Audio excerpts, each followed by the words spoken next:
welcome back to the Harbingers D&D campaign. We are so excited to be back. We are also super excited to show you our new setup that we finally got. Um, we are super excited to test this out. If there are any problems, please let us know. On because this is our first time splitting up the cameras and everything. Yeah, you can see that everybody's got buddies next to them now. Um, we're super stoked about this, and hey guys, we're super excited to have you all here. Um, couple notes of announcements here to kick off today's session. First off, last week we didn't have Harbinger's campaign. We did have our Valentine's D&D.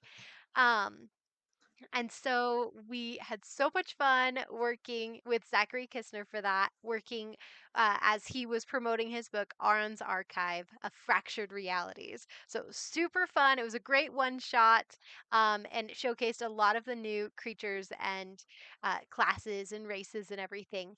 So from his book. So if you guys want to check him out, he has his own page. Um, he also his own YouTube page. It's also on GM's Guild online. So if you guys go there, you can check out the book.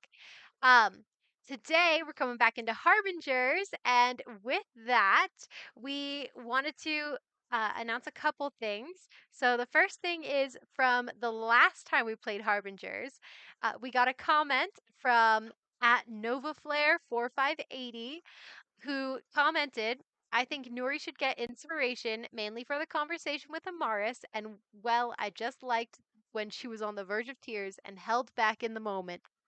And so we loved that part too. So, and Nova Flare, that's awesome because your comment, Nuri, is gonna get inspiration for that. Um So we are super excited. Thank you so much for the comment. And also to all of you out there in the audience watching, you guys can give the players inspiration during the game and after the game in your comments in both the live chat and on the video after it's been finished playing. So you guys are able to influence the game as we go. The other thing is we just got a new awesome product in our store. So everybody knows Nuri and how she is super married. We finally have hats on our website that are our super married hats. So you should go out there and get a matching pair for you and your spouse, showcasing that you are super married. They look super awesome, so definitely go check those out. Um, we are super excited about them. And yeah, by all means, go check them out. I believe that's all of our announcements at the start of this game today. Um, but by all means, we're going to go in and we're going to head right into the recap of the last time we played Harbingers done by Sierra. Okay, so last session, the trauma dump continued. So loved ones kept appearing to our players. For instance, Nuri, Esmond appeared her husband and told her she was essentially a failure. And everyone else was told they were failures by their loved ones, and they failed to save their loved ones, or that family members were gonna come and finish the job they started. Amaris. They then were able to kill the dream holder, but not by anyone. It was by Douse. He punched it to death, which was pretty cool. But a lot of the villagers died. 10 died. We managed to save 3 of the villagers, and 7 are now in regular comas.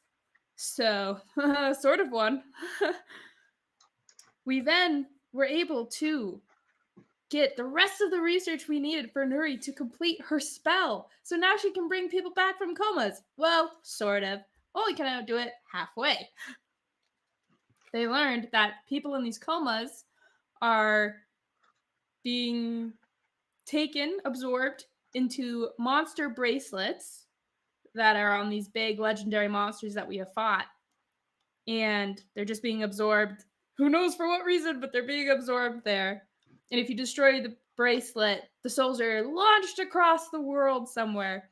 And so they can't be resurrected because they have to be near their body to be resurrected. But Nuri now has a spell where she can call a soul to be woken up. They can be called to their body, but she needs a different spell to be able to reconnect the soul to the body, which they discovered, figured out that if the alchemist for sure was able to bring someone back, that means the alchemist has the second part of this other spell, hopefully, or has an idea about it, to be able to reconnect the soul to the body. And so, after a tense conversation between Nuri and Amaris, the party has left the little hamlet and leveled up and are now on their way to find the alchemist. Woot woot. What level, guys? Level 8. 8. Woo! Awesome.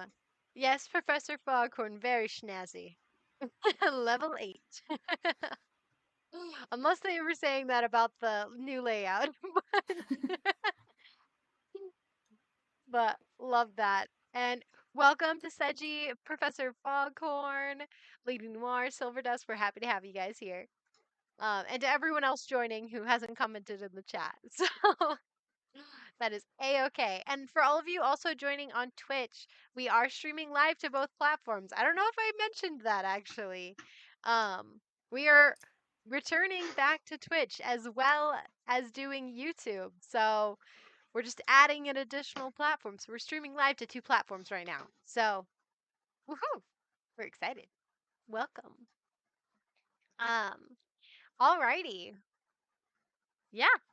Thank you so much for that wonderful recap. And let's go ahead and let's jump into the game. Make sure I've got the right things in front of me. I have my own notebook. It's not Nori's notebook though, sadly. So, okay.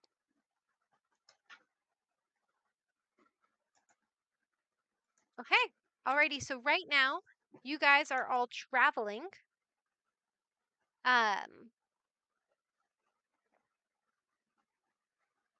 You're traveling on the road away from this village, as you have started the day heading towards Lake Mount. As you can see, kind of over southeast of you guys is where you're heading. And things will be getting colder from this point on. Not like super cold yet, but it will be getting a little bit colder because you are heading lower on the continent. So, yeah, and we'll just plop you guys down on a forest map. Forest map.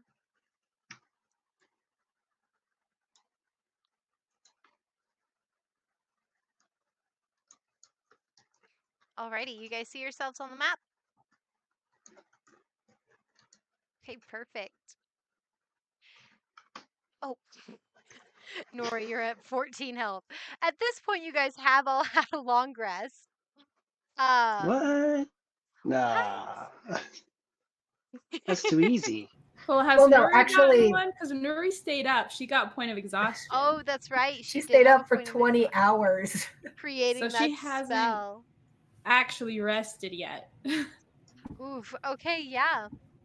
So let's I mean, she's sleeping in the car as it's driving, but I don't know if it's a full rest yet. okay, yeah. So yeah, that's right, because Dusty ended it being like, "You're going to sleep." Okay. Alrighty.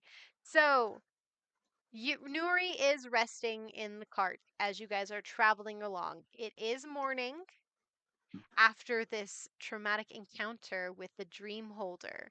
where you guys all saw your deepest fears and insecurities and your loved ones coming and saying all these things to you.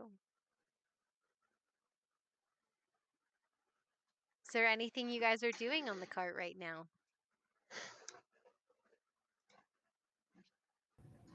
I imagine Dusty, you're the one driving, right?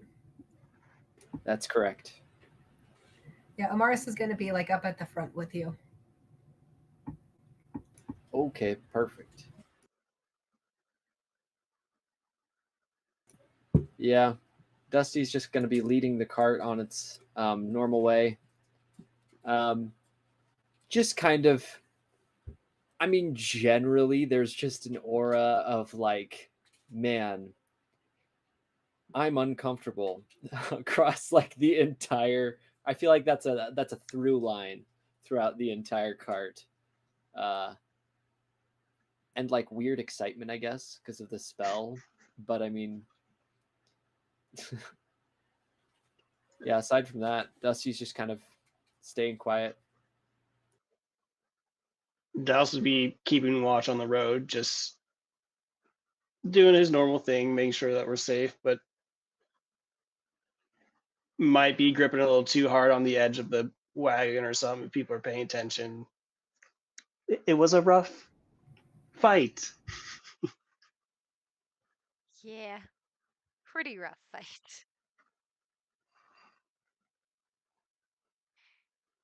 Alrighty. And who's Dusty? You're driving the cart, right? That's correct. Okay. Alrighty. Amaris, what about you? What are you doing?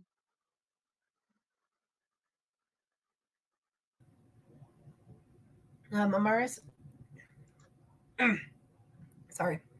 Amaris is just up at the front with Dusty. She's not really saying anything either. Okay. Alrighty. Need to pull out my dice here. Dusty, can you roll me a d20?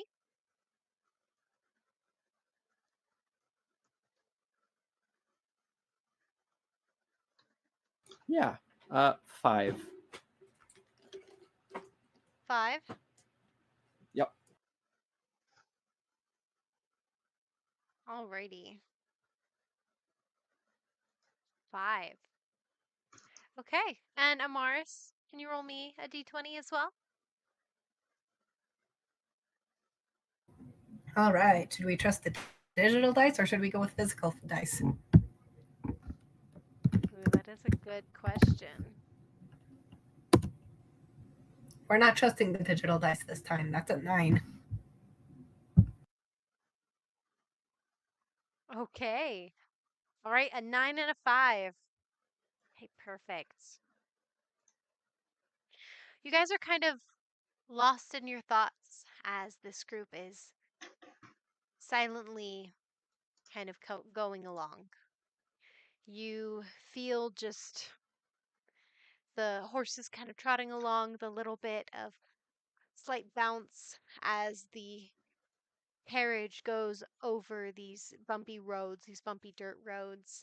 Um, you're kind of lost in your thoughts for a little bit, and um, then as you guys are coming along, you hear the horse go this big neigh coming from the horse as Trapper starts to rear up and you just hear this cry coming out of like ah. Um, and Oh. I assume Dusty, you're pulling on the reins. Yeah, I'm gonna try to calm him down. Okay.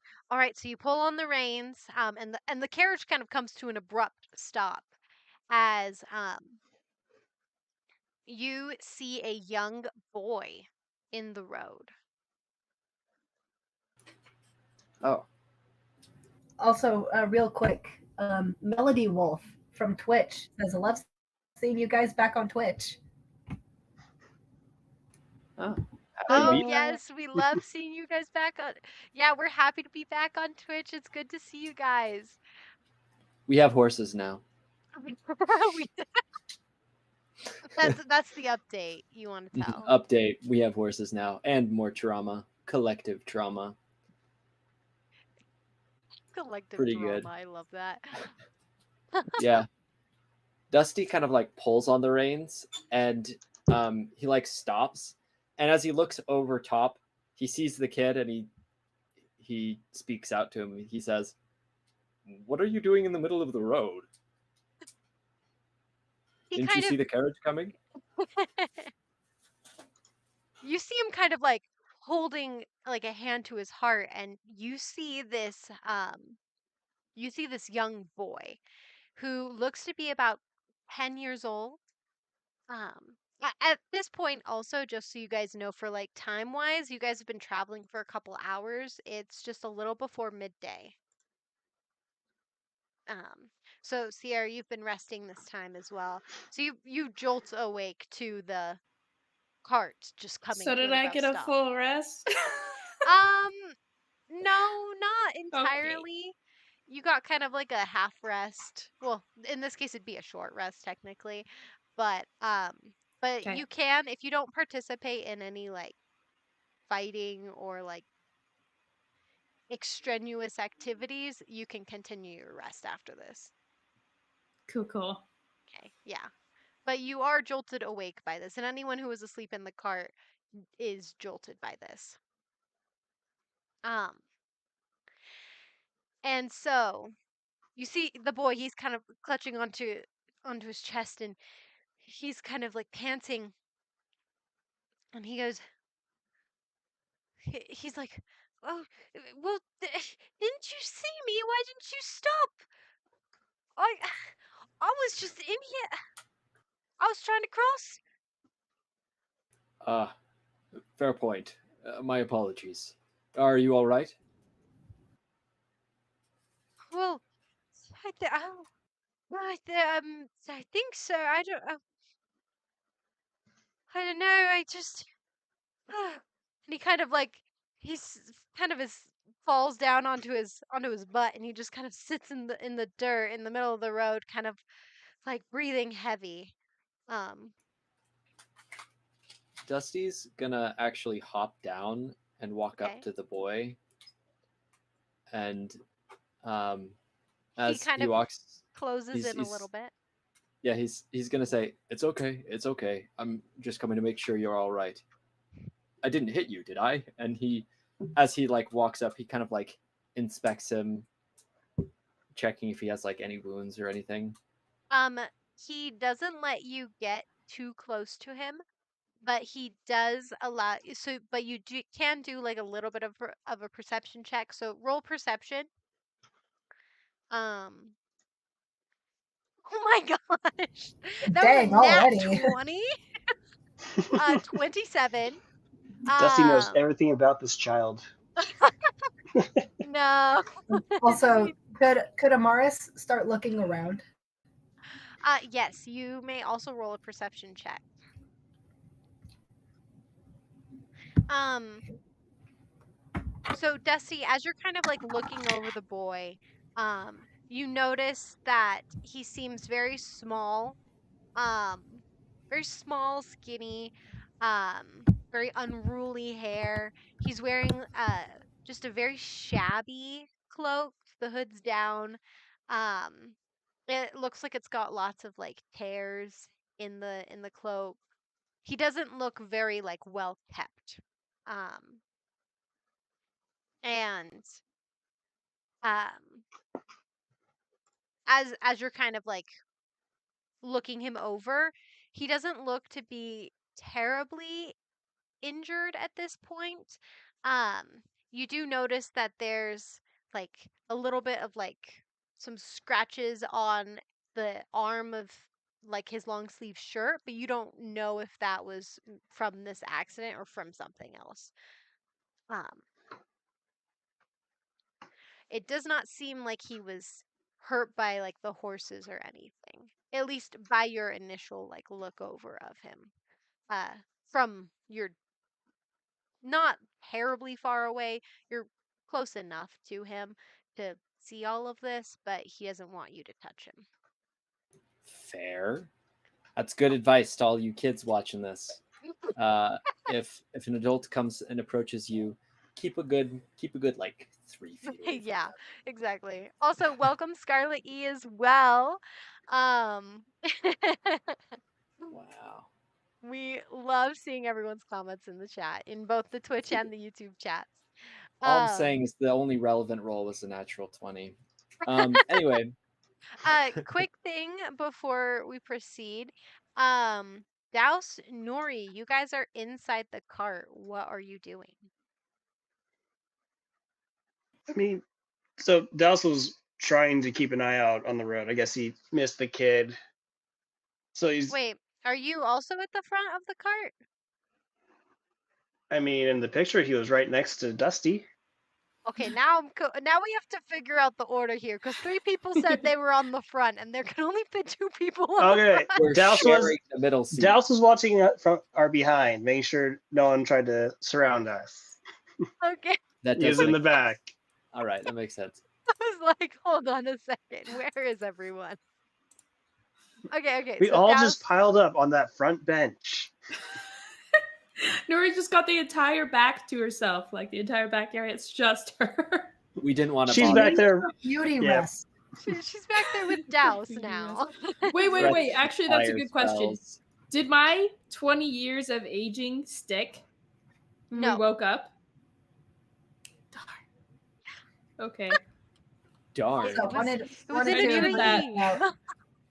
I wanted to bring this out. Ruxy Bird put in the chat, I get scared when adults approach me, and I'm an adult. Yep. I feel that. It's a constant fear.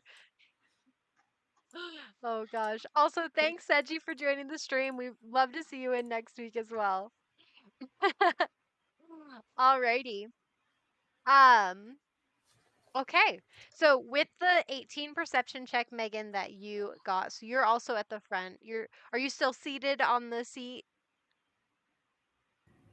If need be, Amaris is gonna like get up and walk around, like where the child came from. Okay.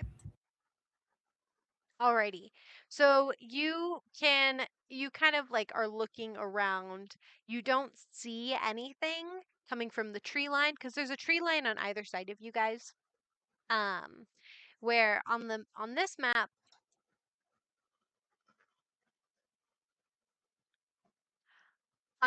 you see like the kind of the trees out here. They are there. It's a lot thicker of a wood at that point. That's just the zoom out of it. But yeah, so you don't see anything with your 18. So it just seems like this kid was you didn't see him come. You were kind of lost in your thoughts. And okay, so then what is Nuri doing? So Nuri was asleep, just got jolted awake, has no idea what's going on outside.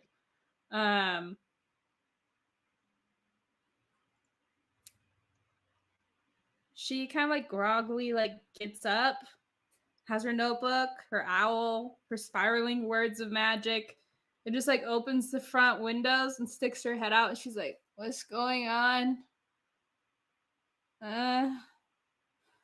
Upon seeing the kid, he just generally looks okay, right? He looks very like shabby, but like not injured. How old? Generally, He's 10. 10. Okay. Yeah. Not unlike your son. I gotta bring that up, man. That's rude. Nuri just closes the drapes. It goes back. It's like, oh, it's a kid. Oh. Oh, Just The closes. big sad hits goes back to like, I'm just kidding. a No. big sad. My son was a kid. He is the kid. What is this? Okay. It's a human child, correct? Yes, it is a human Okay. child. Just double checking. He does look very thin, dirt on his face, kind of a thing. Um, he kind of Nuri's seems a going. Oh, little. sorry. Oh, sorry, Nuri. What does Keep Nuri do? going. Keep going. Oh, he Finish your just seems description. very closed off and very like scared of the big covered in wraps guy that is, right by him. That's fair. Nuri's going to seeing the kid. The kind of tiredness kind of goes away, not fully. She's exhausted. Um, she's going to close the little windows and jump out the back. Pushing And past Douse.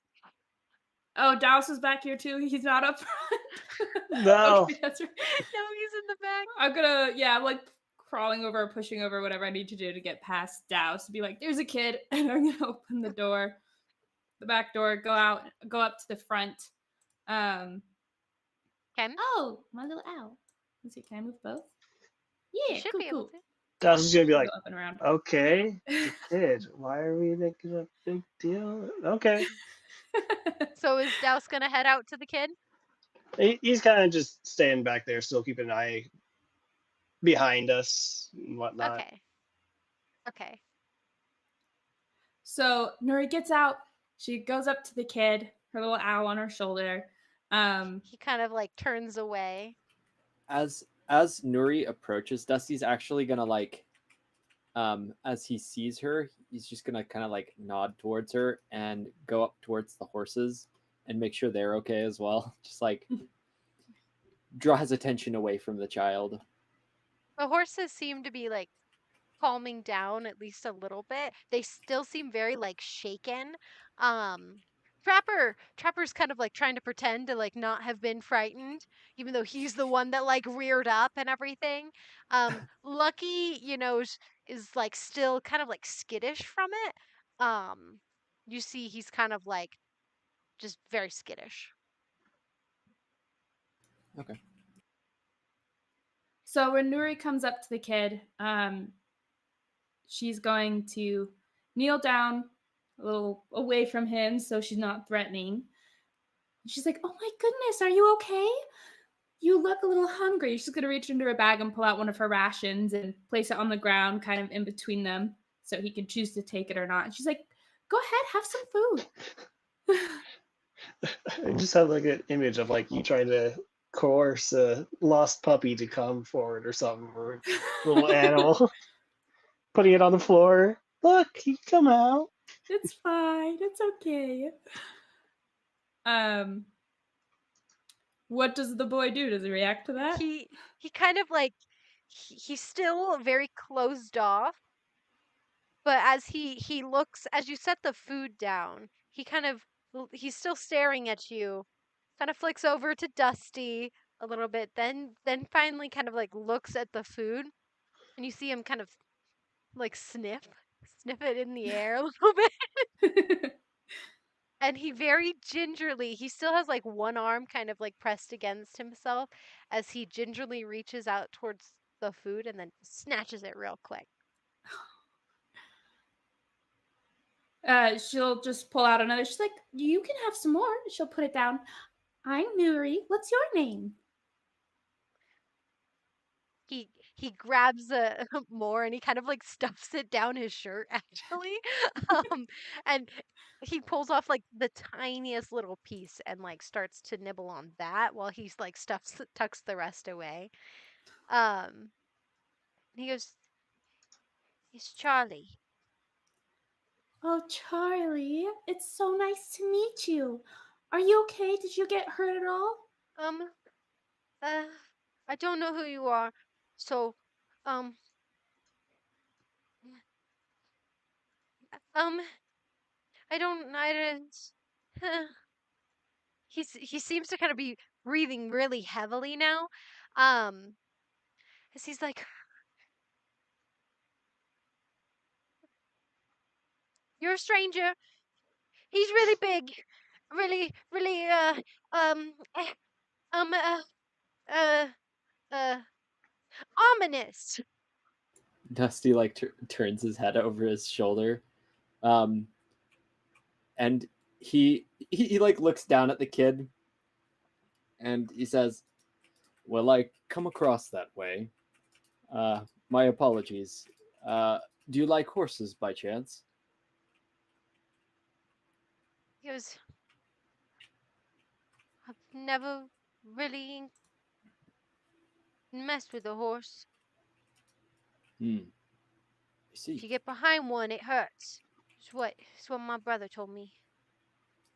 Yeah, it can be dangerous, but they're also very friendly. They're very kind. And he like reaches up towards one of the horses and kind of like um, pats on the face. We'll say it's lucky that he kind of like reaches up and pats. And he turns over towards Lucky and he says, he speaks to him. Actually, he speaks in Druidic, so no one else understands. uh, and he says to the horse, "How are you with kids?" Lucky speaks back in your mind and he just goes, Ain't never been by a kid. Hmm. Dusty just kind of nods. He says, "Well, I guess we'll find out." And he I says, guess let's "Be just nice. risk it. Be nice," he says. Um, and he turns towards the kid and he says, "Would you like to try and pet him?" And he gestures towards Lucky. He kind of still seems really closed off and he goes, Well, is this all of you? You 3 people or is there more? "Well, we're an adventuring party. We have a couple other people as well. Um, we are the Shards of Hope." We won't hurt you, Charlie. Not at all. You see him kind of have like a little tiny smile when you said the shards of hope. He goes, Oh, That's a we're bit like of a annoying. silly. Oh, What? sorry, keep going. That's a bit of a silly name.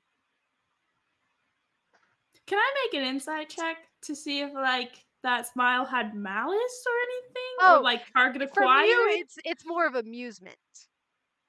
Like an Amusement. amused like Okay. and he said that's a pretty silly name is what he said. It is kind of silly, isn't it? But silly names make us less scary, I think. He kind of scooches back just a smidge. It seems Oh, not like that we're the scary.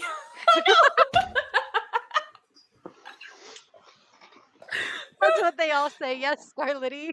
That's what they all say. Um, he kind of says, "Well, where's the rest of you?" Oh, they're resting. We just helped a town like 4 hours away, and so they're resting. We were up all night. Where's your family? Are you traveling alone? That's a little scary for a kid to do. I would never Well, let my son travel alone.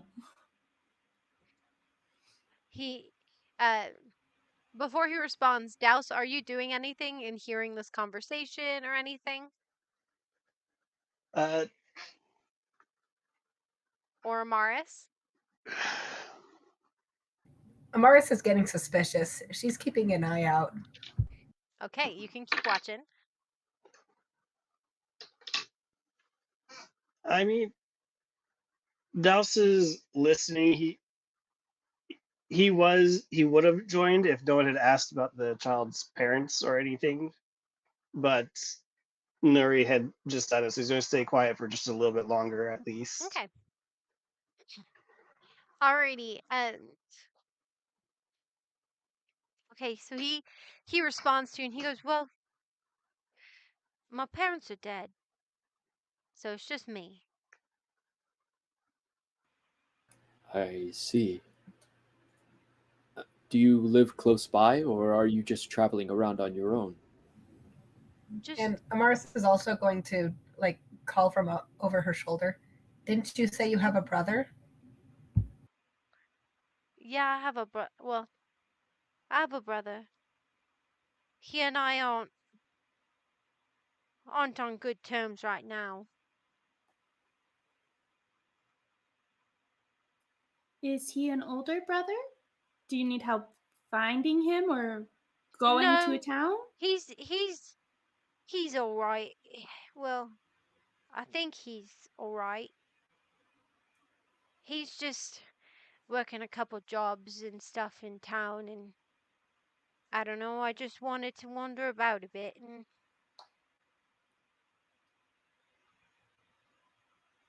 Did you get lost? You look like you haven't been in town for a while. I, I, I did a little bit.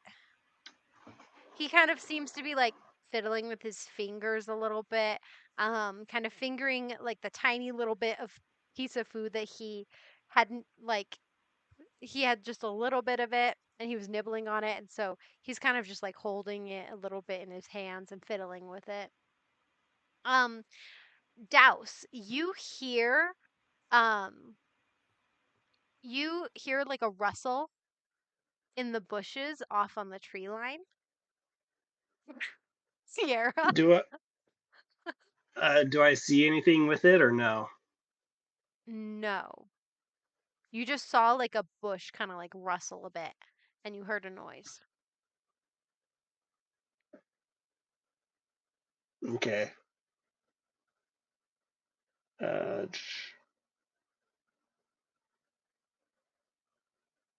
Goes it rolls of words.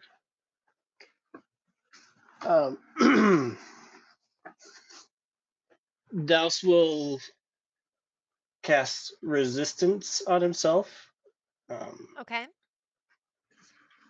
which just lets him add Go a this d4 to his saving throws, Okay. and then he's going to be on high alert and wait for whatever comes out of the bush. Okay. He might slip forward. Does anyone look like they're? I guess Amaris would be the only one who's not as invested into this conversation at the moment. Yeah, she's just sitting on the front of the carriage. So you'd have to exit out. No, You're like yeah, at the back of the carriage. she's checking out around the carriage. Okay. Oh, so you're getting up and you're just like looking at the tree lines around trying to make sure there's nothing going on. Yes. Okay. Is there anyone still in the carriage, or is it No, you're the last person. okay?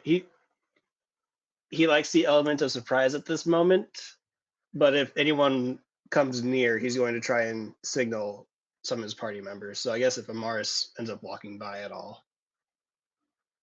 So I would say, like, in her kind of like look around, Amaris does. Why can't I select your. Oh, because I'm not on the right layer. Let's open layer. There we go. Amaris does end up kind of walking around over the course of this conversation. He'd call over to her like, "Hey, there might be something in the bushes. Just be ready." Amaris like hears it, but she's going to, like she's not going to look over at you or give any sign that you're there. So she's just going to give like a subtle nod. So are you guys going like towards the noise or like what position are you guys in? Douse is still in the carriage. He's just ready to jump out once if things kick off to Okay. intercept, basically. Okay. And Amaris will keep that area where the noise, or did you point out where it is to Amaris? He would have. He would Yeah, it have was said off in either the right or left side, depending. Yeah, it's Not off actually on pointing, this but direction. that you heard it. So Off she's on going the, to keep it in the her. right. She's going to keep it in her peripheral vision, just to be aware. But she doesn't want to be obvious that she's like actually searching for something. Okay. As you guys are kind of like getting more watchful, a little more paranoid. Um Wow, it's like this experience with the dream holder last session got you guys all paranoid and crazy. Yeah. How'd that happen? I mean, it's an 8-year-old child without any 10-year-old. adult supervision. And There's too many things in D&D that could use that as a trap. so, all right. So, Charlie is just kind of he slowly kind of like gets up to his feet and he's like he's like, "Okay, well, um I don't really know much about the shards of hope, but I haven't heard much of you." We're fairly new. Do you need help at all? No, I don't think so. Do you want to look at a map so you know where we are so you can find the next town closest? Um, yeah, that would be nice. Yeah. Okay. She's gonna pull out a map. I'm assuming they just all have maps. I don't know. Well, technically, you have at least maps in your notebook. That's You did true. I do. I have from the mapped a lot of it. library. Oh yeah, she found a world map. That's right. Well, she'll pull out the world map, or at least the notes of it in her book, and just point where they are. She's like, "This is about where we are. The closest town is here. If you go a little further back, though, there's a hamlet that's not on this map. It's about 4 hours down this road, the way we came from. They're wonderful people. They'll help you out. You can He's tell them like, Shards of Hope sent you, and they'll take care of you." I don't know. You're still strangers. How do I know you're not gonna kidnap me? You don't. Douse hops out, pulls him in. No. He goes, Just joking. "What Just if joking. what if you're lying Grab. to me and you're actually going to kidnap me and you have a bunch of kids in that cart?" And he points over at the cart and he's like, and he starts like to back away and he's starting to get really loud. Okay, Charlie. We don't have any kids there. We're not kidnappers. So it's okay. I don't You know. go on your way. We're leaving. You're giving a kid food and you're, I don't know, maybe you're one of those people that lure them in your carts and then you run away.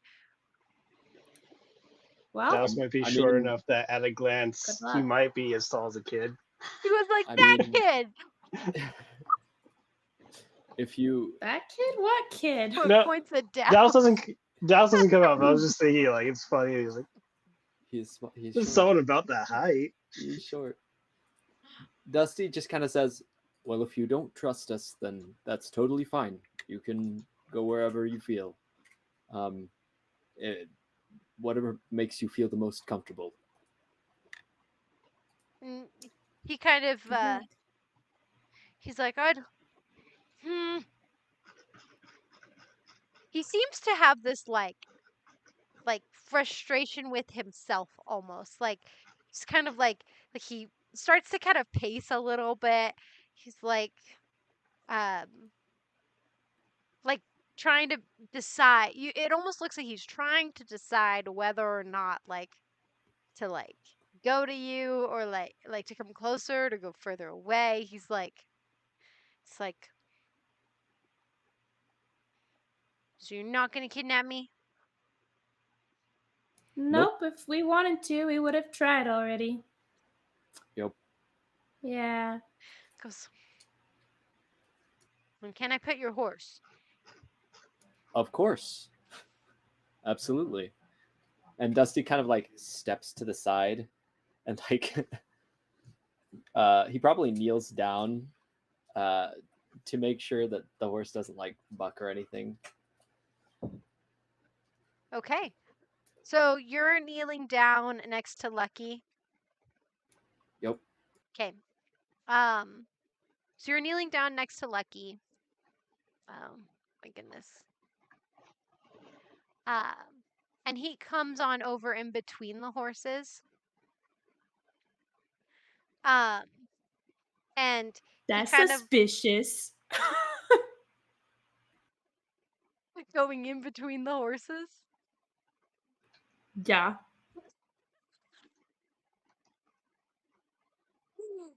Okay. What's Nuri doing? Nuri's not suspicious. Sierra is. Nuri's just calmly kneeling on the ground, waiting. Mhm. She does have her words, like, kind of on her arm, as they normally are, and her bird. So if someone's coming up behind, her words would be able to warn her. Okay. So she's just kneeling there and calmly watching.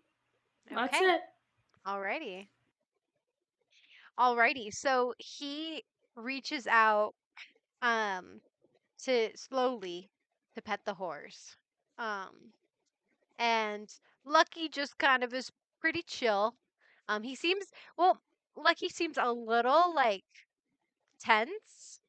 As the boy is like coming to pet him, but as he kind of like feels how gentle the hand is, he kind of relaxes just a little bit.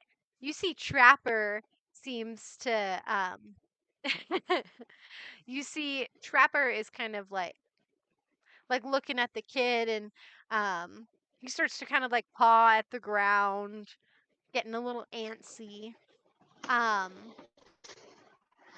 And Douse, Amaris, you guys don't see anything from the tree line. Nothing happening. Wait, you said Trapper was antsy? Yes, Trapper. Nuri kind of looks at Dusty and then like jerks her head to like Trapper, trying to be like, talk to the horse. But it's kind of more like, this is weird. And now she's looking at the kid like, wait a minute. Because Trapper's not the kind of horse that get antsy, at least she thinks, around a child. Lucky, okay, yeah, Lucky. But Trapper? The excited, wants to go out on an adventure horse, scared of a 10-year-old? That doesn't sit right. Fair. Dusty, he just kind of like lifts up his head and looks towards Trapper, and he asks in Druidic, he says, "Is there something wrong?" "It's just a child. Don't worry." Trapper's like, I want to get going. Something doesn't feel right. Quick question: how did we almost hit this kid? Why did you all stop so abruptly? Well, I mean, we didn't. I didn't see the kid until he was just there. Okay. And pause on that conversation real quick. Douse, Amaris, anything you guys are doing? You don't see anything else.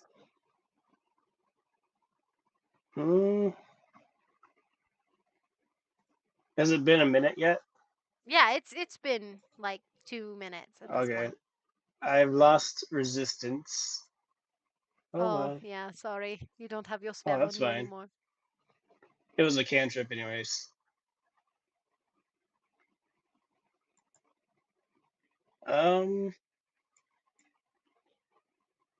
So wait, I don't see anything Yeah. in the tree line, even if I have dark vision. Is it dark within the trees? Oh, no, it's light.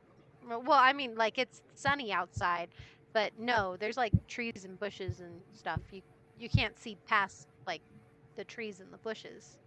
Yeah, it's generally a little darker in the woods, but it's still not like terribly dark because it is still daylight. Daylight is like filtering through the leaves and stuff. So you don't see anything. Okay.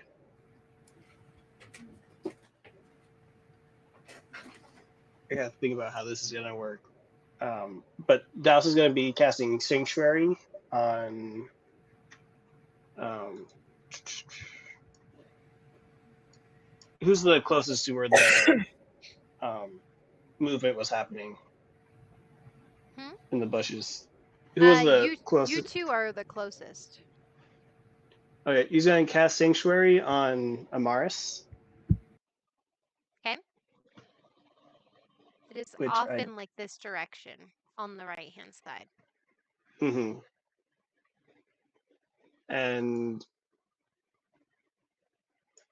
he doesn't know whether he should hop out or not. Because currently he's the only one on this cart. So it's if this is a bandit trying to take our cart, he's the only one keeping it stationary. Okay, I have an idea. I have an idea. Okay. I don't know if I'm power gaming this or not, but Well, your characters. That's it. I am going to cast Shatter in the area that Douse pointed out to me. Okay. You may do so. So, shatter is a sudden, loud, ringing noise, painfully intense, erupts from a point of your choice within range. Each creature in a 10-foot radius sphere centered on that point must make a Constitution saving throw. All right. Let's see. This Okay. will end up fine. And So you guys all And do hear Amaris- this loud noise, but it doesn't affect you in the radius. It's just more of like you guys hear it off happening over there. Yes, Amaris? yeah, and Amaris is hiding the fact that she's casting this spell. Instead of like the ear-piercing shriek of a note, it's like she's humming as she's Okay. doing it. So you hum, and then there's this big loud noise over there. So Dusty, Nuri, Douse, like the boy, the horses, all hear that like loud, abrupt noise over there. Okay. How do the horses react? The horses kind of like jump at that, and the boy like jumps at the noise too, and kind of like just like kind of like like totally like jumps. Not like super high. More of like literally my husband startled me at work the other day and I jumped like um love See. him. But so the kid kind of like jumps as he's startled. And you're in this conversation with Trapper, and Trapper you just hear and you just feel like a bunch of fear come into your mind from Trapper, and then the horses start like rearing up. So there's all this like noise going around, and they start running forward. So Well, when they start running forward, Nuri's literally gonna just like jump on Charlie to protect him from the horses and the carriage that's gonna run him over. Yeah. Dusty's gonna try stepping Um, forward and like stop the horses. I Like, need Dusty to make a strength saving throw at disadvantage. Okay. I need Nuri to make a dexterity saving throw at disadvantage. If the horses get too far, can I use Misty Step to get back on the carriage to stop them? Could you put the spell for Misty Step in the chat real quick? Yes. Okay. so her casting Shatter immediately gets rid of Sanctuary. Yeah. Oh. But the moment that it was active, there was like a brief moment of mist around her, and then it just flew away. Okay. All right. So Sierra, you got an 18, and Dusty At got disadvantage. at disadvantage, which Mama is Nuri. pretty awesome, pretty dexterous. Greg did get a 6, so you weren't able to stop the horses as they start rampaging forward. But Nuri, as you try and like jump on this kid, he seems to try and like jump away from you, but you manage to get on top of him and like tackle him to the ground. And he starts like thrashing in your arms as the carriage starts to take off. Um I'm imagining the carriage is going to go over us because he was in between the horses. Wait, now what do you mean by over us? Well, because I jumped on the kid. The horses bolt this way. He was in between the horses. I jump on the kid. The carriage is going to go over us. The Yeah, kid it's and going to me. go over you Okay. guys. Okay. So it goes over you guys, and you feel like the carriage almost feels like a little lumpy as it like passes over you. Like you feel like a little bit of like it doesn't feel like wood.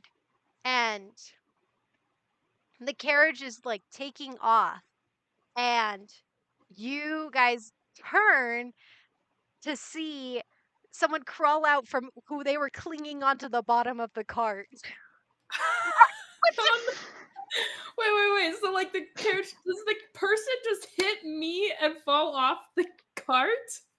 No. So they're holding onto the cart. So it looks like they've got Okay. like some sort of tool to like gripping in onto the cart, and they actually you see as the cart is like running off, this teenage kid who has this like hood pulled up over his head, and it kind of like blows away in the wind as he's like clinging onto like the window side now with the window. Oh, he's he's on the crawling up. side of the carriage? Well, he was on the bottom, and you see him crawl up to the side as it starts to run away. And just this image in your mind as this kid underneath you is like thrashing to try and get out of your grasp. And you see this teenage kid on the side of your cart. He's like smirking and smiling. And then he kind of looks at you and then looks at the kid underneath. And you see his smile, like, because he seemed to be like laughing and like smiling. And then it just drops. Um, so Uh-huh. quick, what is everyone doing in this moment? I say we start from left to right. Okay, Go so with Dusty, Nuri, Nuri, Douse, and and Amaris. Amaris. Okay. Well, hold Nice. on. I asked if I could use Misty Step to get on the carriage. That's right. Oh She yeah. did say that. Okay, well we'll come back to you at the end of this real quick. Okay. So So you'll be able to use, or I guess you know what? Let's do right to left. Let's do right to left. So Amaris, Douse, Nuri, Dusty. That's better. Okay, That's way better. Amaris, you're using Misty Step. I'm Briefly using Misty surrounded Step by to get silvery onto the mist. carriage. Okay, yeah. So you teleport inside the carriage, as it is not yet 30 feet away from you. Let me move the carriage. Just oh my goodness, I'm still in the game mode. Let me move the carriage down. Douse is still inside. No, Douse was away from the carriage. Wasn't he? Never came out. I thought you stepped out. No. No, he never did. Sanctuary Douse is is within on the 30 edge. feet, so I just had to see her. Well, okay, but did you, because the door was open, right? Did Or I open the door? No, I don't think no, because 'Cause Nuri Nuri stepped out. came out. yeah, Nuri came out. I guess Nuri, we did never you open the specifically door? said. But the door Door would have been open, though, closed. because Douse was looking outside, Yeah. which you'd You have to were- open the back door to do. There's So not I like will have you. windows. I will have you roll a dexterity check for that to make sure you stay in the cart, or to see if you stay in the cart. There's canonly only one window. We haven't confirmed if there's any side windows or anything. There's one window on each side, and then there's a little window on the front to see the driver. Okay, so there's not a window on the back door, though. No, it's just a back door. Okay, because I was imagining him peering out windows this whole time, but I'll still Oh. roll for the dex. If you would like me to do that. Yes, please. Okay, that is an 8 then. Okay, that is an 8. You do tumble out of the carriage as it just jolts forward, and you're kind of plopped into the ground as that happens. Okay. Amaris, oh yeah, I was gonna say, where would that put me? that would put you. Let me bring you over here. You would be like right here. Okay. Um, I'm gonna put Nuri right here as she's like tackling this kid. Um, and Amaris, you teleport into the carriage.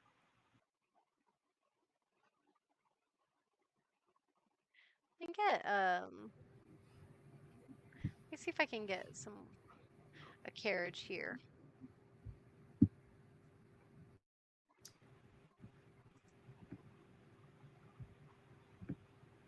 We'll just get this little.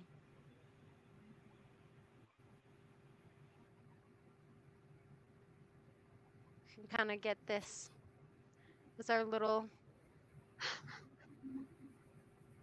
carriage. We can just spawn carriages whenever we want. That's Yeah, epic. there we go. It's like the foldable bolt or boat. Exactly. Okay, that's to the back. There we go. All right, so this kid's like on the side of the carriage, whereas you just teleport right in the middle of the carriage. All right, so I am actually going to try and hide the fact that I'm in the carriage until I know he's at the front so that I can just open the window and get him from there. Okay, so you teleport in, and so you're ducking. I need you to make a stealth check. Alrighty.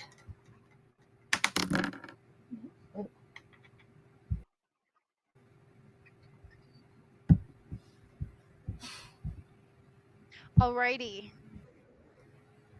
And what was your stealth? That is a 15 for stealth. Okay, 15. We'll come back to that.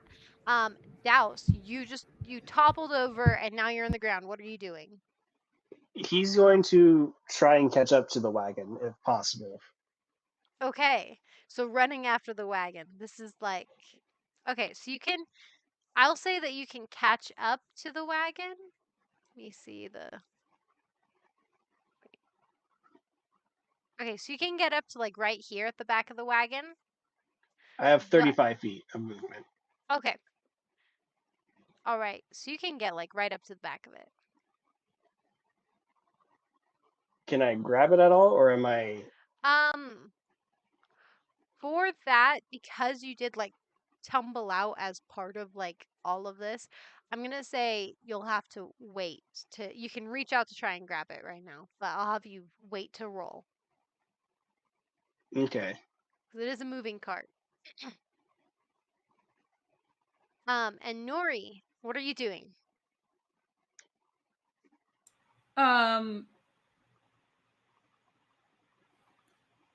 High or low, Emily? High or low? I'll say, I'll say hi.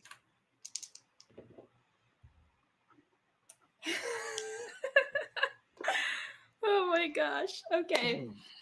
Well, it was low. So Nuri tackled this kid to protect the child, and then like sees from under her arm this teenager, victorious, climbing up the side of their carriage. And then like look back to me and the kid and his reaction. She puts two and two together, working as a team. Little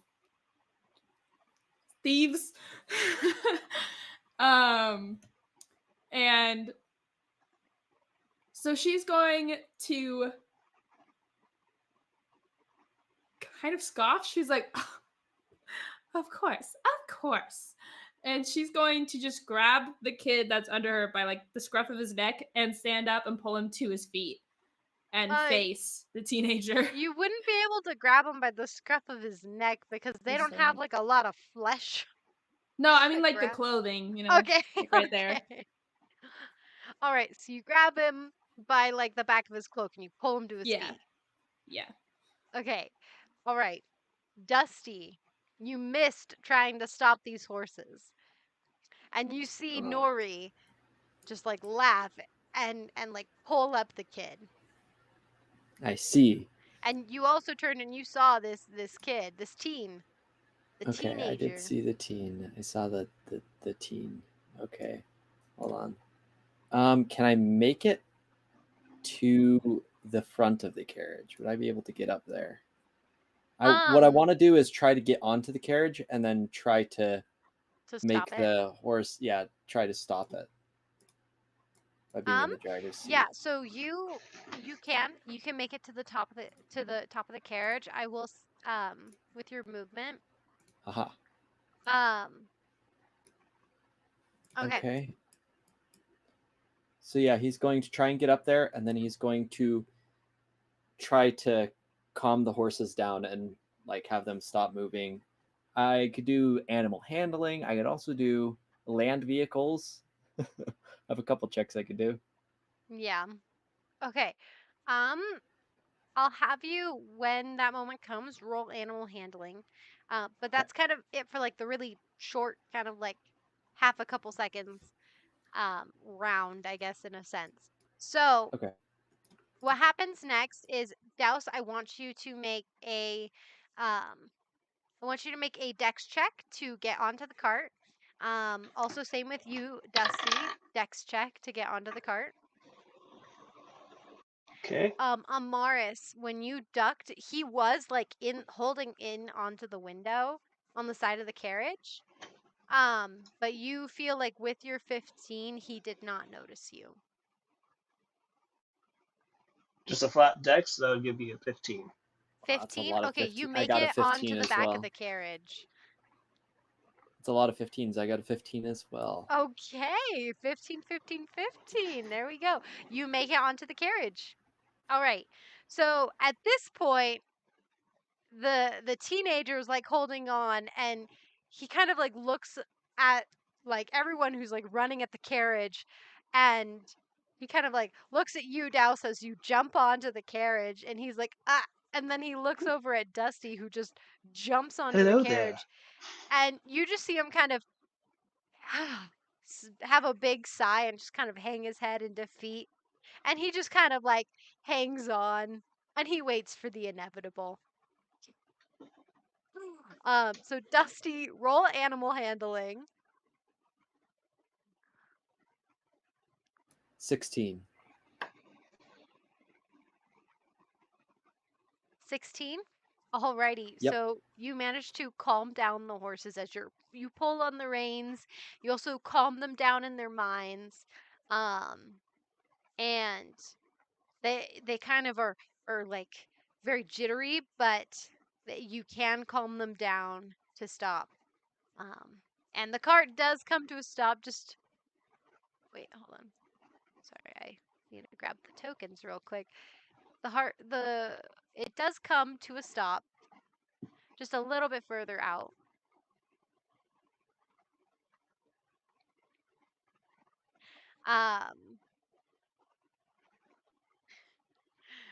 And you see the teenager, as it just starts to slow down, he hops off the cart. And then just starts to walk over towards Nuri. They've kind of like- resigned themselves. Yeah, he just kind of resigns himself. He kind of kicks his foot in the dirt, and he comes over. Nice. And he goes, Amaris is going to come up from behind. she comes up from behind. And does what? Anything, or just? Well, she has her sword out in case he tries to do anything. Yeah, you see him, like, one hand is like in a pocket, and the other's just out, just kind of like just dangling there. He's not even holding anything. He just kind of pads along. Douse, you're following behind too? Just a little bit in between. Not wanting again to leave Dusty on his own with the carriage, because for all I know, there could be still someone in those bushes. Yeah. But close enough that I could also, if things go wrong, I could jump in to help out. Amaris Okay. and Nuri. Yeah, All right. Dusty's just gonna turn the carriage around and bring it over towards the hooligansers. The hooligansers. I also like. Lady Noir put in the chat. Lady Noir put in the chat. Mama Nuri gonna ground these kids. Yep, it's a good comment. She's the only one who has the power. She's got the mom energy. Yeah, so you managed to turn around the cart. With that is gonna take you a minute though, because it is a cart and it's a little hard to turn around. Let's do a quick bef- 3-point turn. yeah. Or something. Yeah. As you do so, the kid's kind of like plodding forward, and Charlie kind of like shakes you off of him, Nori, because you kind of pulled him up to his feet, and he kind of like tries to make you let go of him, She's not gonna let go. and he's like, "Get off me!" And she's And, like, she has like a hand on the back of his clothes, and then she literally just has like a hand on her other hip and is like tapping her foot as she's watching the teen come over. That's just holding the other one. the teen, so Charlie is like kind of trying to like get out, but he also sees, the other teen coming over, and so he's not like super like nervous at this point. Mm-hmm. Very different from the boy earlier. Yeah. So the teen walks over and he goes, "All right. Yeah, you got us. Can I get my brother back?"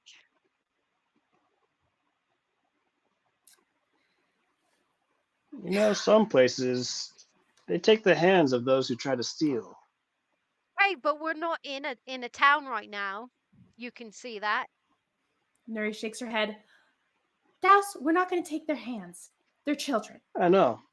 I'm just making sure they're aware of the things that they are risking. Charlie, she looks down at the boy she's holding. She's like, I'm very disappointed in you. And she's going to let go and just brush his clothes to straighten them out. And she's looking at the teen and she's like, sit down and eat some food. You look skinny. And she's going to pull out a ration and shove it into the teen's hands, but still has a very upset look. And she's like, Charlie, sit down, eat your food. We're going to talk about this because that was not okay. Mama Nori. You actually see Charlie seems like very like cowed by you, and Charlie actually he just like it's like he just nods and then sits down and pulls the food that he stuffed down his shirt and he starts eating it. The other guy is like, "Charlie, get up. She's not our mom." And and he's like, And after hearing that, Nuri, or not Nuri, Amaris is going to be like, "Oh no, you should do as she says." Now, he goes, he's She's like, burnt a town down. I wouldn't trust her. She's crazy. "I'm not Say that? No. Oh my gosh. He's like, "No, hey, sorry, if that's what you want to hear, let me just take my brother and we'll get out of your hair. Don't have to deal with us anymore." No. Sit down. You don't get to play us like that and just walk away. Sit down and eat your food. And you're still feeding us after all that. And he's still holding on to the food. Like, he's not going to give that up. He's like, "What's wrong with you, pointy ears?" What's wrong with me?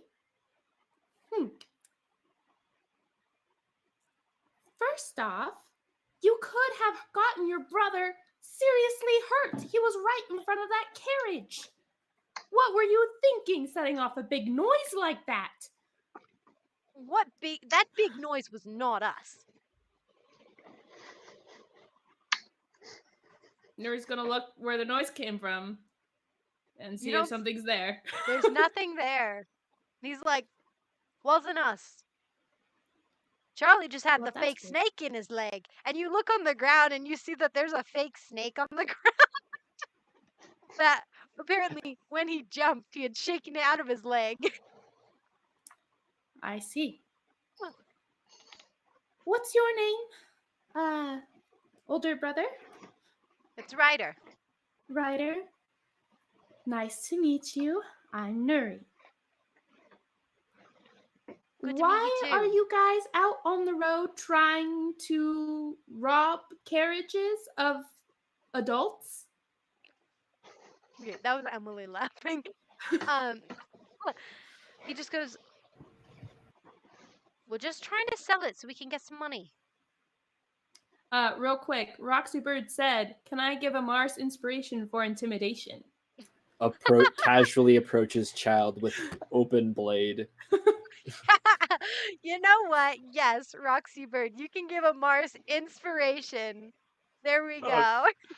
I was thinking you said Nuri for a second. I was like, oh, she still has it. She hasn't used the other one. Yeah, you still gotta use that other one, that one from Nova Flare. I do need to. But Amaris, you do get inspiration. And Ryder just kind of was like, whatever, we need a bit of cash just to feed ourselves, okay? It's nothing. And he goes over and you see him like hook his arm under Charlie to stand Charlie up.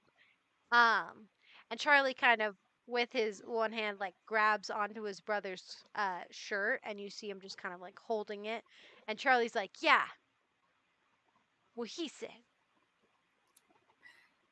And Ryder, how long have you been needing to steal to feed yourselves?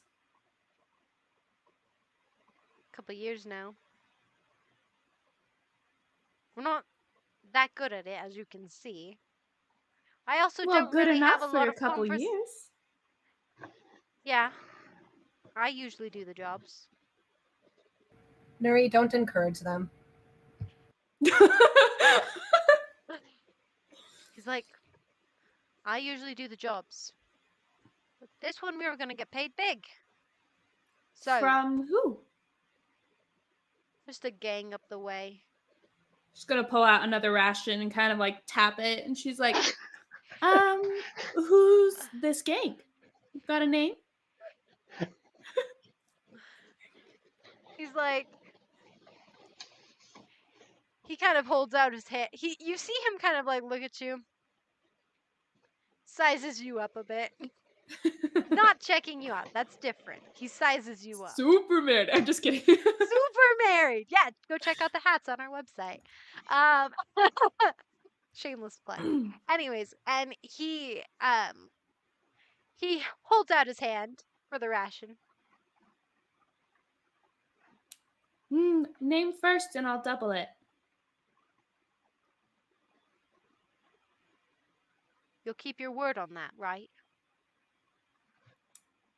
Cross my heart and hope to die. He goes, they're called the Ravagers. Wait, how do you sorry. spell that? Ravagers. The Ravagers.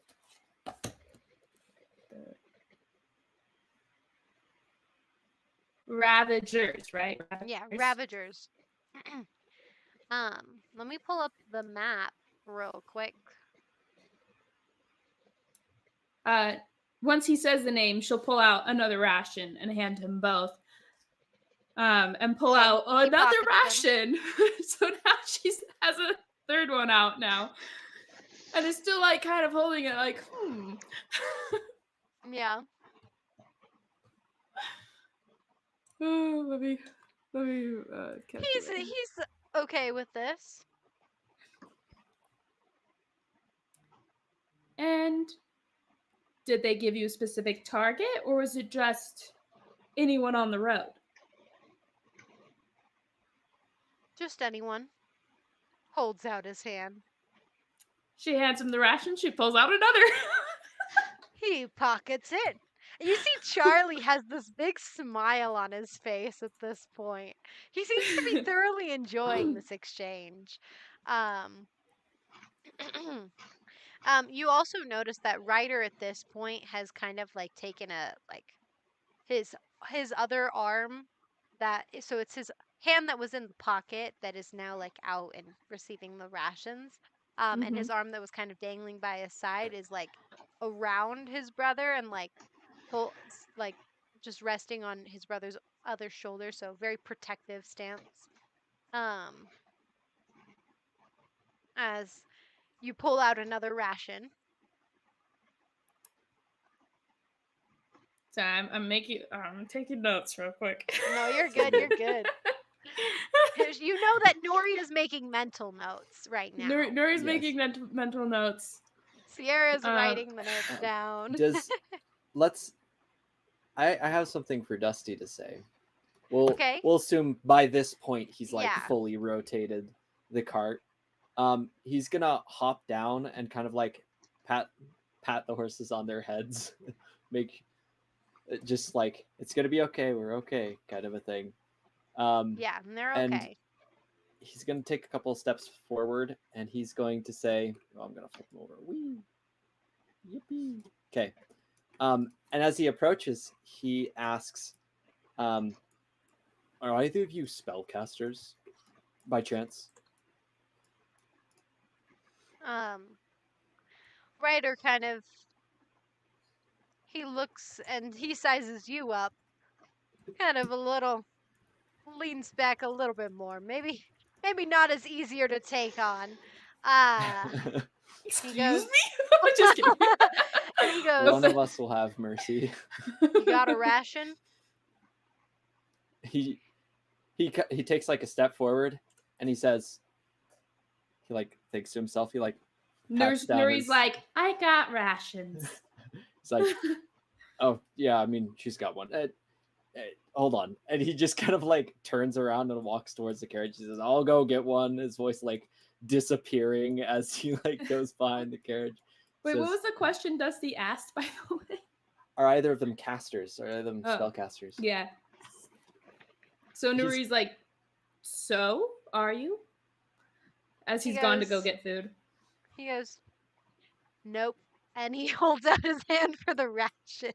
She puts the ration in his and he takes it. And you notice that he does have like a satchel on him, so he's like stuffing all these rations in there. So Dusty will come back out with his backpack on, because he hasn't been wearing it this whole time. He comes back out. He like reaches in, rustles around for a second, and he pulls out a couple rations. Just grabs a handful. He says, I ask only because that was a pretty impressive trick. You somehow were able to appear without the horses even seeing you. They say that you just kind of came out of nowhere." He kind of smiles. He's like, and he kind of you see him kind of smirk a little, and he goes, "For 10 rations, this magician will reveal his secret." How about 1 gold? And his eyes kind of widen, and he goes, 2. Okay. Well done. And she pulls out 2 gold pieces, and she's like, "After the information's given." She's like rubbing the coins together. you see him kind of like be like, "Holy crap!" And you see Charlie is like, just eyes wide, mouth open, just like, "Holy crud!" Looking at this gold, at the 2 gold pieces, and and then Ryder kind of shakes his awe off a little bit, and he gets back into his like kind of cool demeanor as he's trying to be cool, the cool older brother, as he just goes, "Well, you see, from one of our last jobs, we nabbed a little minor potion of invisibility. Thought we could use it for this one, and took it. Only lasted for a minute.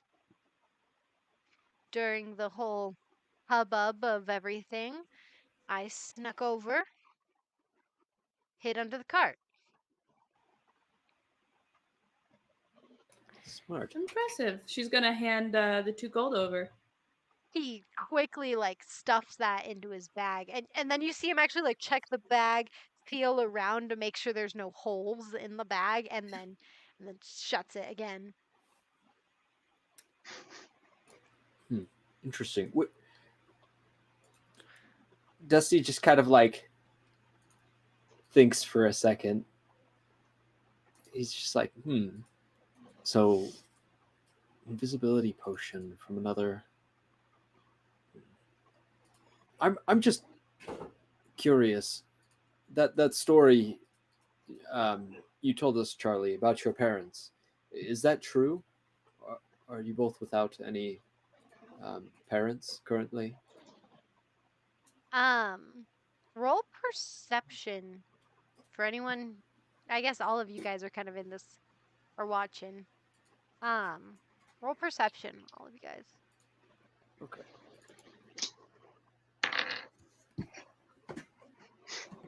Oh, nat 20 for Dusty. Dang, you are rolling in nat 20s. I'm going to use my inspiration because I have disadvantage because I'm exhausted. Oh, yeah. I rolled a 4. Oh, no. Okay, a 4 and a 5 from Megan. We're just waiting on Nuri. I'm going to try online dice because my in-person dice really hurt me.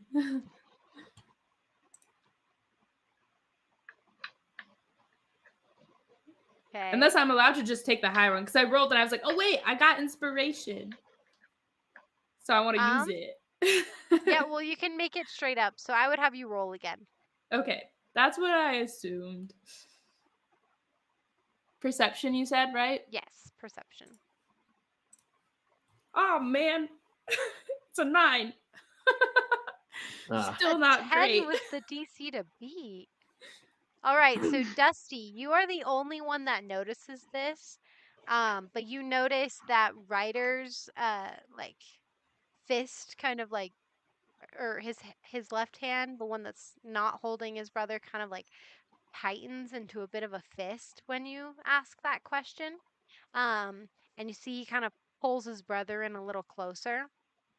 And he doesn't actually say anything. Charlie kind of like looks up at him for a minute, and then turns to you and he goes, "Yeah, it's true. They're So, dead."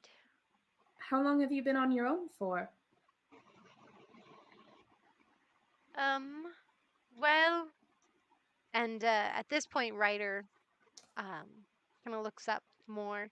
Goes, "It's been a handful of years, but we're taking care of each other."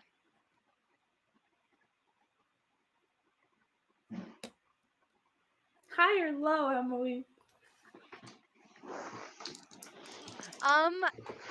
Let's go low. Let's balance this out. Okay. I'll just Nuri's gonna adopt them. Nuri just adopting children along the road. Nuri, when they say that their parents, like, they've been on their own for a while, her shoulders kind of slump a little, but her face becomes very kind. And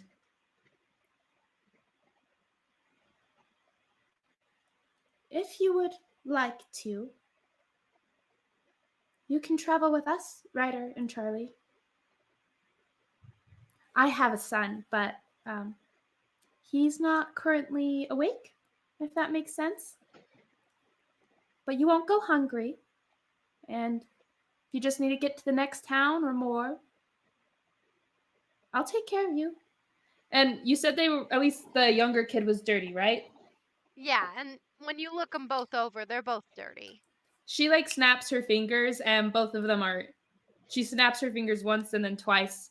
And Charlie's instant cleaned and then Ryder's instantly cleaned as she casts prestidigitation. Okay. You notice that like Charlie kind of looks over, like, kind of looks at his hands, and he's like, whoa. And then Ryder kind of, you see, Ryder kind of feels a little uncomfortable almost. You know, as he's gotten very used to living like this. He goes, well, thanks for the offer, but we best get on our own. And you see Charlie kind of look up at him, and he goes, but Rye, and he goes, we best be going. Douse would walk over like, we can offer you a ride, but Nuri, I don't think we can take care of them. We can maybe help them out, but that's a lot that you're asking or offering. I don't know if you. I guess you do have a kid. You might know what I have it a is to raise a son. kid. Yes. I know what it's like to have a child. But what we're doing is going to be dangerous. I don't think we should put them through that. You're right. Ryder, where will you go? You're not going to go back to these Ravengers, are you?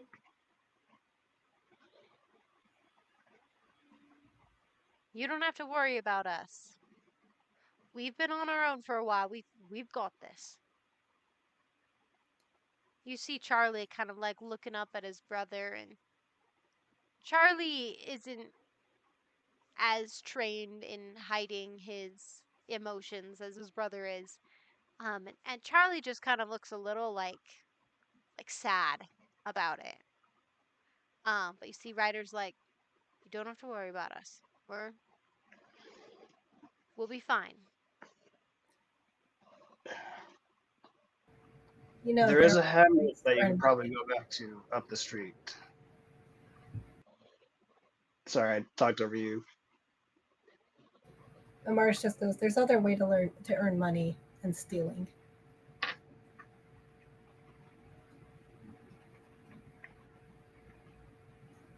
Ryder just kind of falls quiet at both of your comments. At the very least, you'll be able to have a good start there and not be doing things that could risk your life.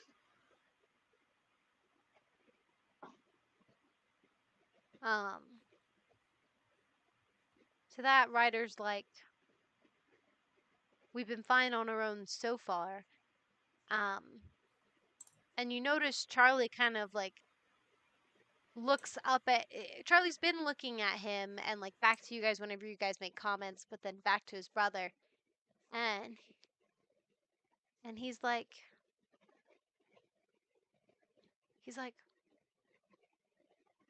he kind of like pulls on his brother's shirt, and you see his brother kind of like looks down at him, and Charlie kind of like motions for him to come down. And you see Ryder kind of leans down, and Charlie kind of whispers in his ear. And Ryder's like, no.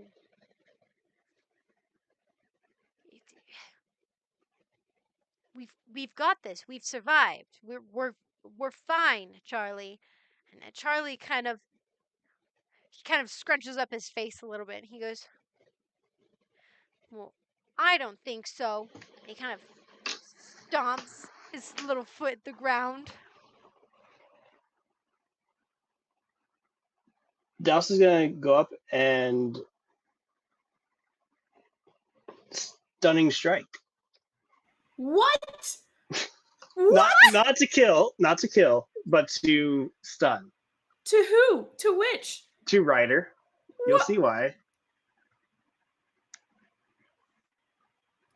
Punch the child. What Just- is happening? Just in the gut to kind of wind him and get him on the floor. What? And he's Punch going to the child. look at Ryder straight in the eyes and be like, you cannot always protect yourself or your brother. What will you do when that happens? Realize it is not just your safety that you're putting at risk here. I'm trying to help. Yeah. You see, Oh like, my he went to gosh. his knees by that, like, hit that you got in him. It knocked the wind out of him, Oh. and he's like, and you see Charlie just kind of like looks at you. He first is like, holy crap, my brother. Then he looks at you. He's like, holy crap, holy crap. I don't know what to do in this situation as he's like looking back and forth. Douse is definitely going for intimidation at this moment. Roll intimidation with advantage. Dusty's gonna like run up to Ryder after this happens and like reach up and like try to like hold him and stop him from like falling over and hurting Oh no, himself. he's That already is on his a knees at this point. Oh, okay, that's good. Yeah, a he just comes up 17. behind him and is like, A 17? Yep. Okay. Alrighty. You need You to see, take these things seriously. This is not a game. Nuri, well, once he said, like, what she processes what just happened, she's literally going to jump between Douse and the kids. And if Douse allows it, kind of push Douse back a little bit. As she's like, He's gonna stand firm because he's okay. in this kid's face and he's trying to drive his point. She's trying to get between you in any way she can. And she's like, Douse, you Nuri, can't hit him. if he is old enough to be making these decisions, he's old enough to understand the consequence. The consequence? The consequence. There are others who would do far worse. I know that. He you clearly does not. She turns to face the kids. What are they doing? Are they okay? Yeah, so you The- see Charlie's just standing there like, holy freak. Like unsure of, like kind of in shock, but also like, what am I supposed to do now? But Ryder, during everything that Douse has said, like his head is kind of hung. He's breathing heavily. Like, and as he's like gasping in air, and he's on his knees at this point,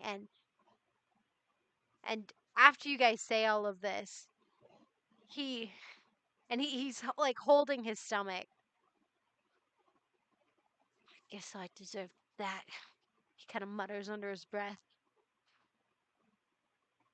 And he's like, you don't know either of us. You're right, I don't. But Mars is going to reach out her you hand. are in charge of more than just your life at this moment. You see, that does kind of hit home for him. As he kind of goes silent by that comment. Amaris, what were you doing? Mars is going to hold out her hand to help Ryder up. He actually doesn't accept it. And instead, like you hold out your hand and he kind of like knocks it away as he gets himself up, and he like shakes off Dusty, who was trying to help, and very obvious, like, I can do it myself kind of a thing.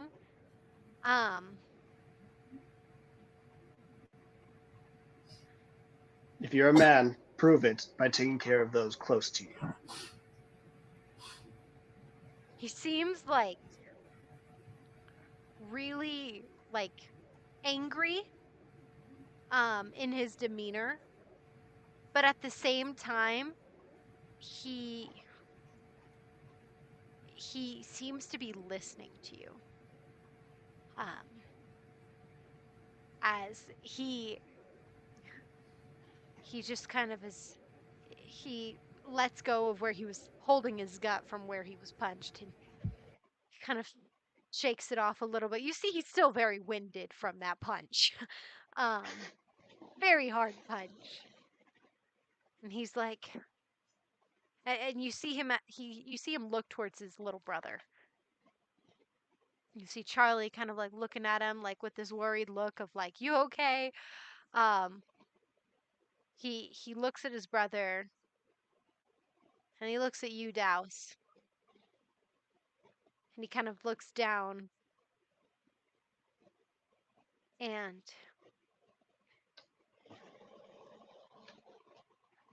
as he's looking down and breathing and slowing his breathing down, he says,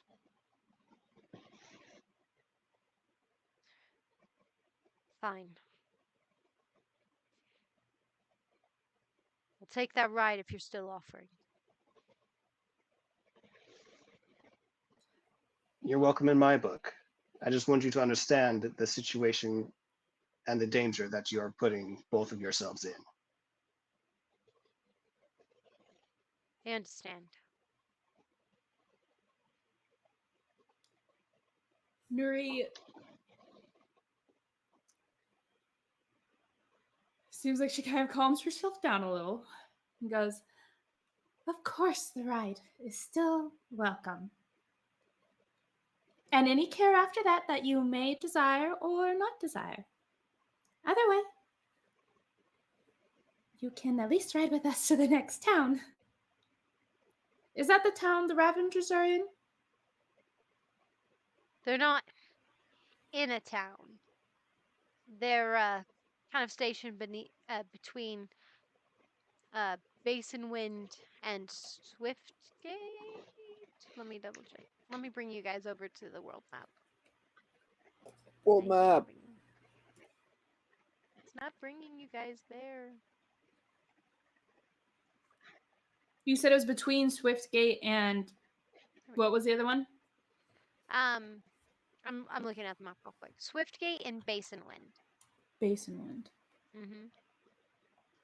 You guys know just from like your general like knowledge of the world, Swiftgate is the main pass through the mountains. It's like one of like it's the biggest route through the mountains just because everywhere else it's like more dangerous, more ridden with monsters. But you also know that it is a hubbub of like bandits and different gangs there at Swiftgate. And so it sounds like this is a gang that resides between Basin Wind and Swiftgate.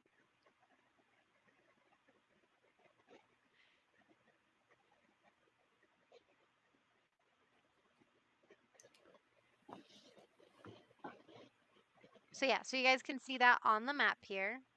Okay. Let me zoom it in for those watching at home. And the next town we're headed to is Basin Wind, is that correct? Yes. Okay. Okay. So here's the pass through the mountains at Swiftgate, and here is Basin Wind. Okay.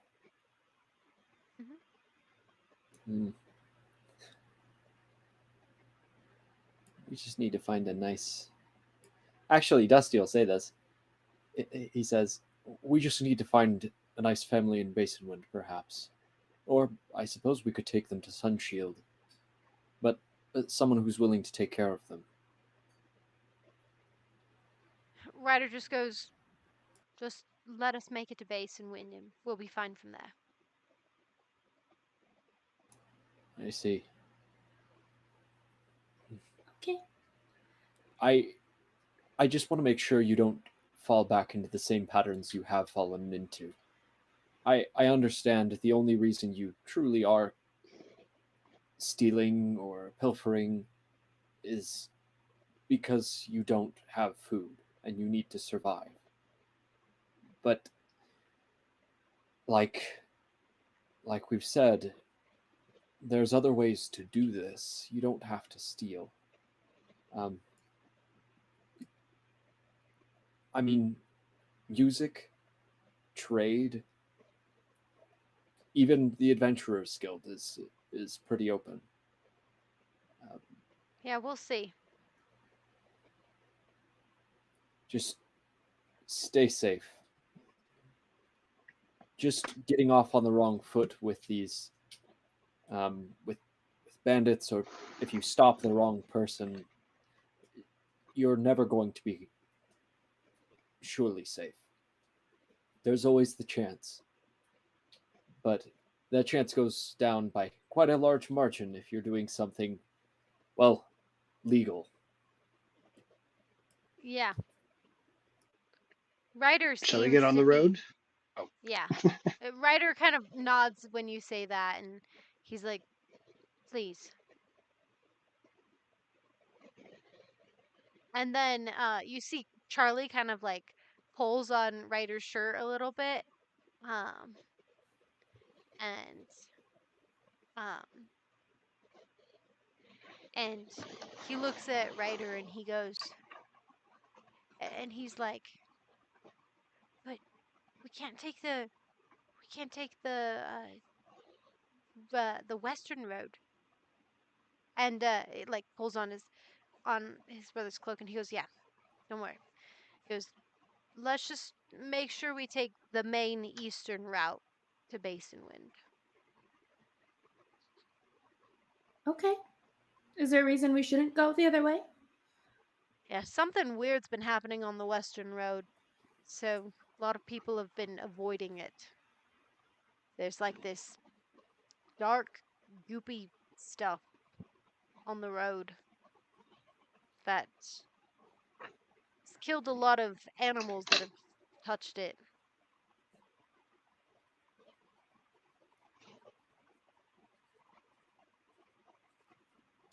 Okay.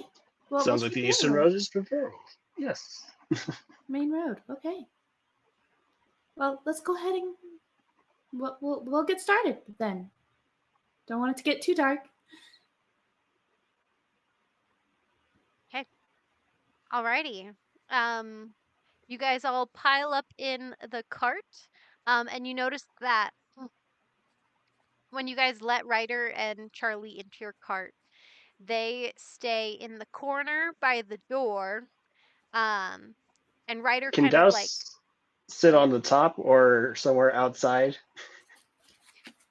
giving them a um, nice, safe bear well, radius? the one that you guys had bought was the like, um, you guys bought the really nice one, right? That had the wood top. I don't recall. We bought the semi nice one, so that's like, The kind of like your semi-nice small one. So I think it average was like a, wagon. yeah, and I think it was like a tarp top. So I don't think you can really like sit on the top without breaking through the tarp. Okay, you'd sit up front with Dusty then, just giving them Okay. space. All right. So So is that way the Amaris in the back then? yeah, so Amaris and Nuri are in the back. Yeah. Um, You notice that like Ryder, as he's the one that's like tightest in the corner, and he's got like Charlie sitting on him, kind of wrapped up in like his a portion of his cloak, and Charlie at this point will have just fallen asleep, and Ryder's staying awake as he's like has like one arm around his brother, and he's just watching you guys. so Charlie just went straight to sleep. Yeah, Charlie just was like, I'm tired now, and he goes to sleep.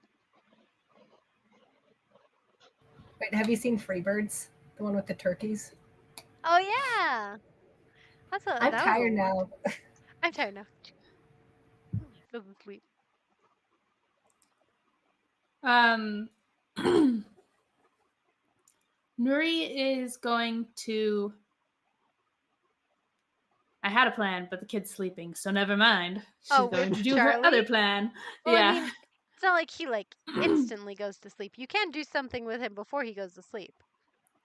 Well, if he like looked tired, she would have just let him fall asleep. But if Right. he was like looking anxious or just like sitting there awkwardly, she was going to just entertain him. Okay. Yeah. Well, then he just kind of But goes to sleep. but since he looks tired, she just lets him sleep. However, Ryder is still awake and stuff, and so Nuri wants to help him feel comfortable? Question mark. So, as like the carriage starts going, she would just for time wise and stuff, she won't actually like I won't act it out word for word or anything, but she kind of just starts telling him that she once was in a similar situation because she had stolen. She took a fruit tart, and that led to the tarnishing of her family's business, and they were accused of being thieves and robbers and all this other stuff because she had stolen a fruit tart. And how she often blamed herself for her mother's death because they didn't have the money to take care of her. But from that experience, she Thank you.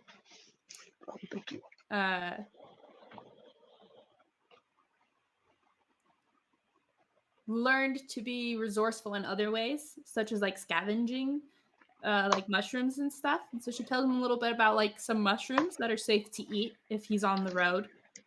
And she's kind of just telling him these little stories of a similar how she can relate. Mm-hmm. And then she switches to, if he's like still kind of awkward or like looking or downcast, she'd switch to, sorry, keep going. Yeah, so during as you're like explaining your story, he just kind of is sitting there silently, and as you go through explaining like the different plants and herbs that he could eat on the road, it doesn't seem like he's paying attention, but from like little bits of body language of like he seems to be like acting like he's not listening to you, but you can tell that he is like listening, especially when you're talking about the plants. But he seems to just stay quiet throughout it all. Okay. She's then going to switch to talking about how she found her like talent and how she really started to make some money. And then like she then goes into how to become a scribe of sorts and like how you can just copy what's written on one page onto another and how that can actually make you quite a bit of money. And she talks a little bit about that and like how to do that, how to start that. When she sees that he's more interested in the plants, so she talks about the scribe part. And then she's just talking to him like the entire ride until he looks tired or hungry or anything like that. Then she would like back off. At one point, she'd probably be like, oh, and I learned some spells and I learned how to summon this guy. And she would like have him pet Houdini if he wanted. And like, he doesn't reach out to pet Houdini, but he kind of like, that's the only time you really see him show that he's listening, is he kind of like nods at that a little bit, like respect a little. And you do see him getting a little tired. As it seems like everything is just kind of like hitting him, but he's like trying to keep himself awake. At this point, it's been a couple hours, I'm gonna say, of you guys traveling, you talking to him. I'm not gonna pet that dog. And so you're just kind of like, as he is starting to get more tired, but just trying to stay awake, you notice that Charlie does wake up, after a couple hours, and you see him kind of like groggily like open his eyes and like rub them, and he looks over at his brother, and it almost seems like they don't even have to say words in order to communicate, you know? He just kind of looks at his brother and he like nods, and his brother just is like nods back and then just drifts off, and you see like Ryder's out immediately, just asleep, as Charlie just kind of so like, sad. yeah, and Charlie kind of sits up, kind of shifts in his spot, and he just looks at the two of you, and he pulls out a ration from his shirt and he starts to eat it.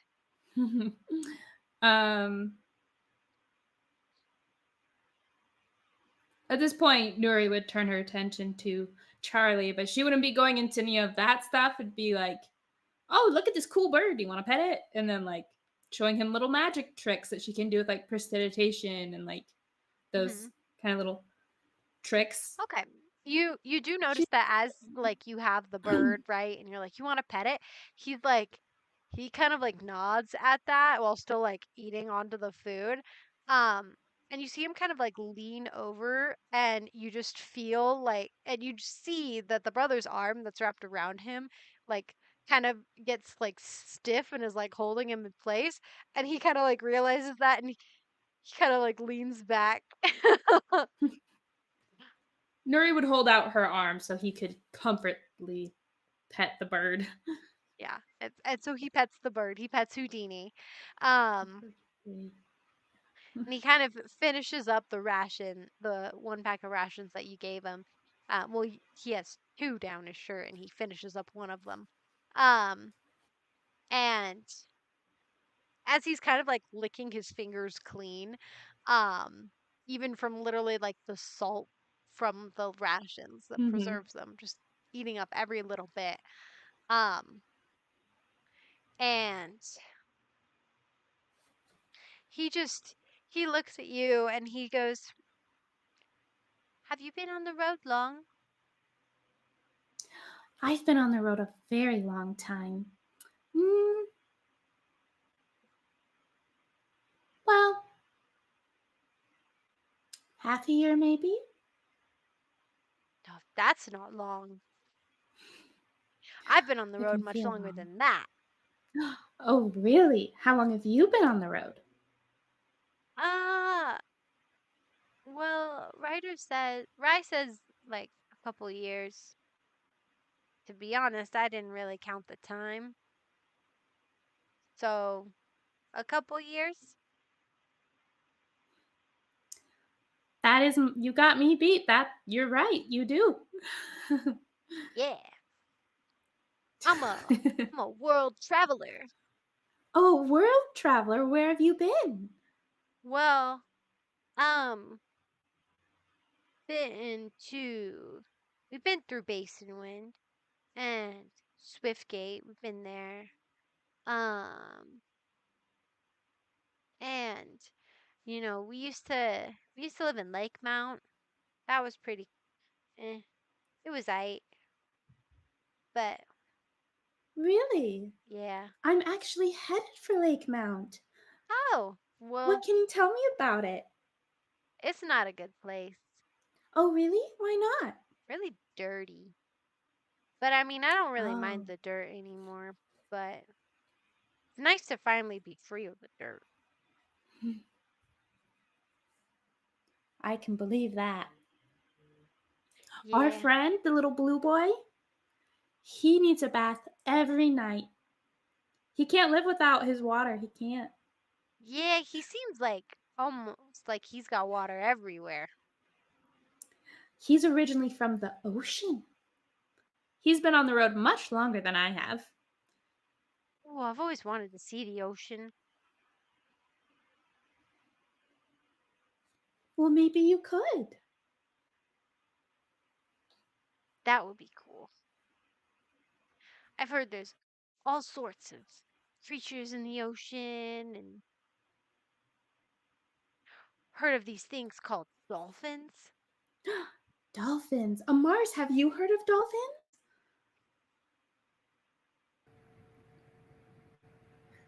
Um, Mars has been pretty quiet this whole time, so she like jumps a little when you're talking to her. I've I've heard of them, yeah.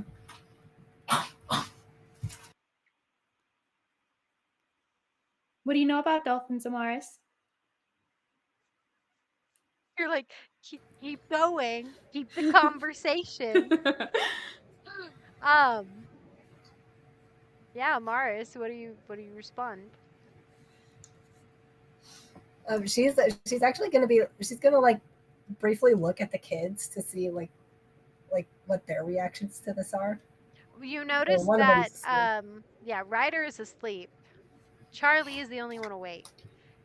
Charlie just kind of is like solid, like cool. Like he seems to just be like cool that you know stuff about dolphins. Well, I don't know very much. Um, I mean, fun. That's a playful. Sorry, Amaris, your fan got really, really loud. Just so you know. Oh, It that's was probably like my laptop. I'm sorry. it was like a plane taking off. It was pretty impressive. Sounds like Who someone says to cell vacuuming. phones as we take off? Sorry, that's probably the fan from my laptop. I Ah, wonder if okay. I switch the microphone. When the laptop Can you hear it? gets the zoomies, yes. No, we can't hear the laptop anymore. Okay, perfect. Yay. Um. So yeah, Mars is just like haven't heard very much. I've heard they're playful and beautiful.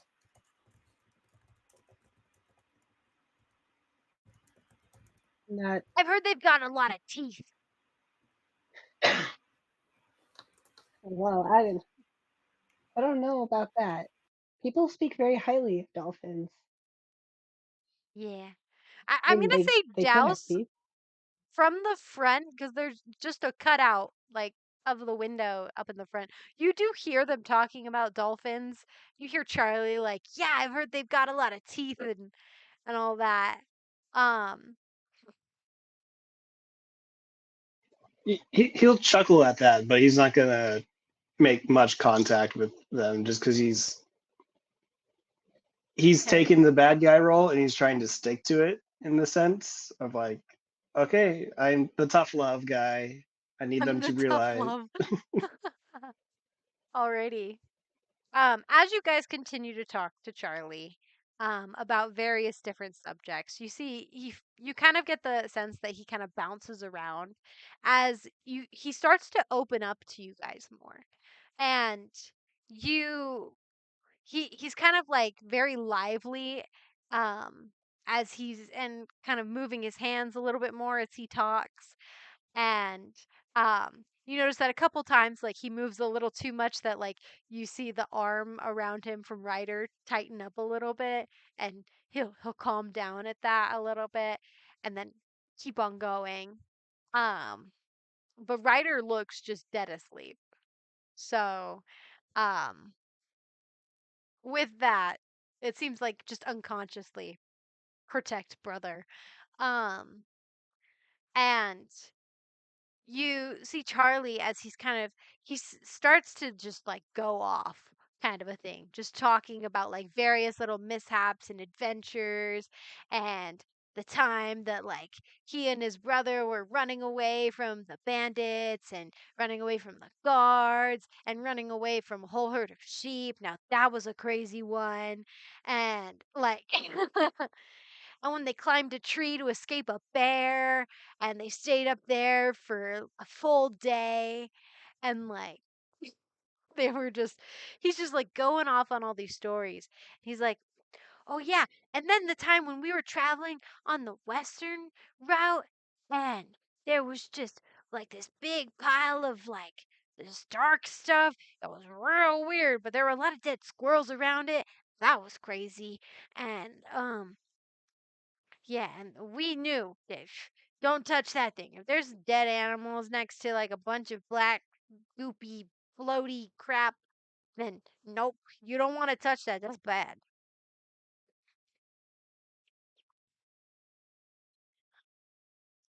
Talks about how his brother's really good at getting traps, finding traps. They found a bunch of animal traps in the woods, and he's like, "Oh yeah," and Ride would just disarm all of them. He practiced a lot. Um, you're getting the sense that Ryder is more of a rogue style person. Um, and just kind of getting all these things and he's like the worst time is when we have to like leave each other, and then I usually stay in one spot and I stay there sometimes for a couple days and then he comes back with lots of food. So, but I like it when he comes back. He always comes back. Nuri, high or low? Hi.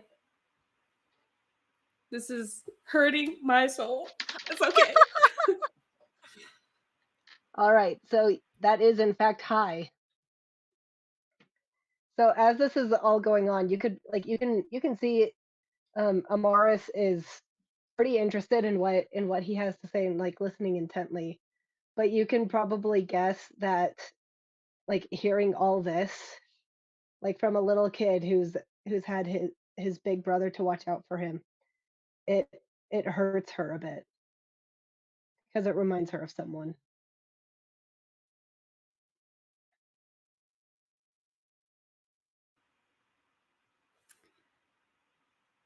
Hello, Megan. A certain someone who's in a Let's go high. coma.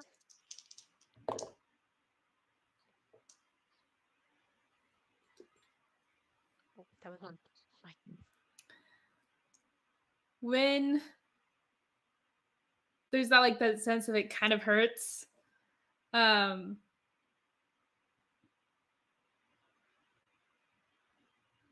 Nuri just has like Houdini kind of hop either into Amaris's lap or next to her, whichever one she's not going to really freak out for, and just kind of nuzzle into her side. Most likely next to her. Okay, he like hops to her side and nuzzles in.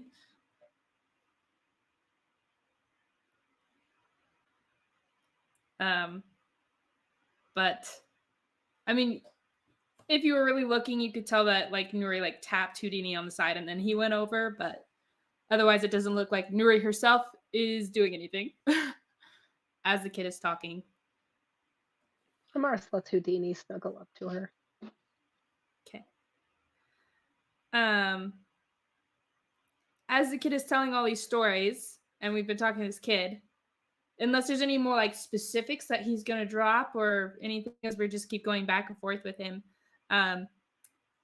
Looks like Dusty and Douse would like to talk. So I'm good if it passes to them, by the way.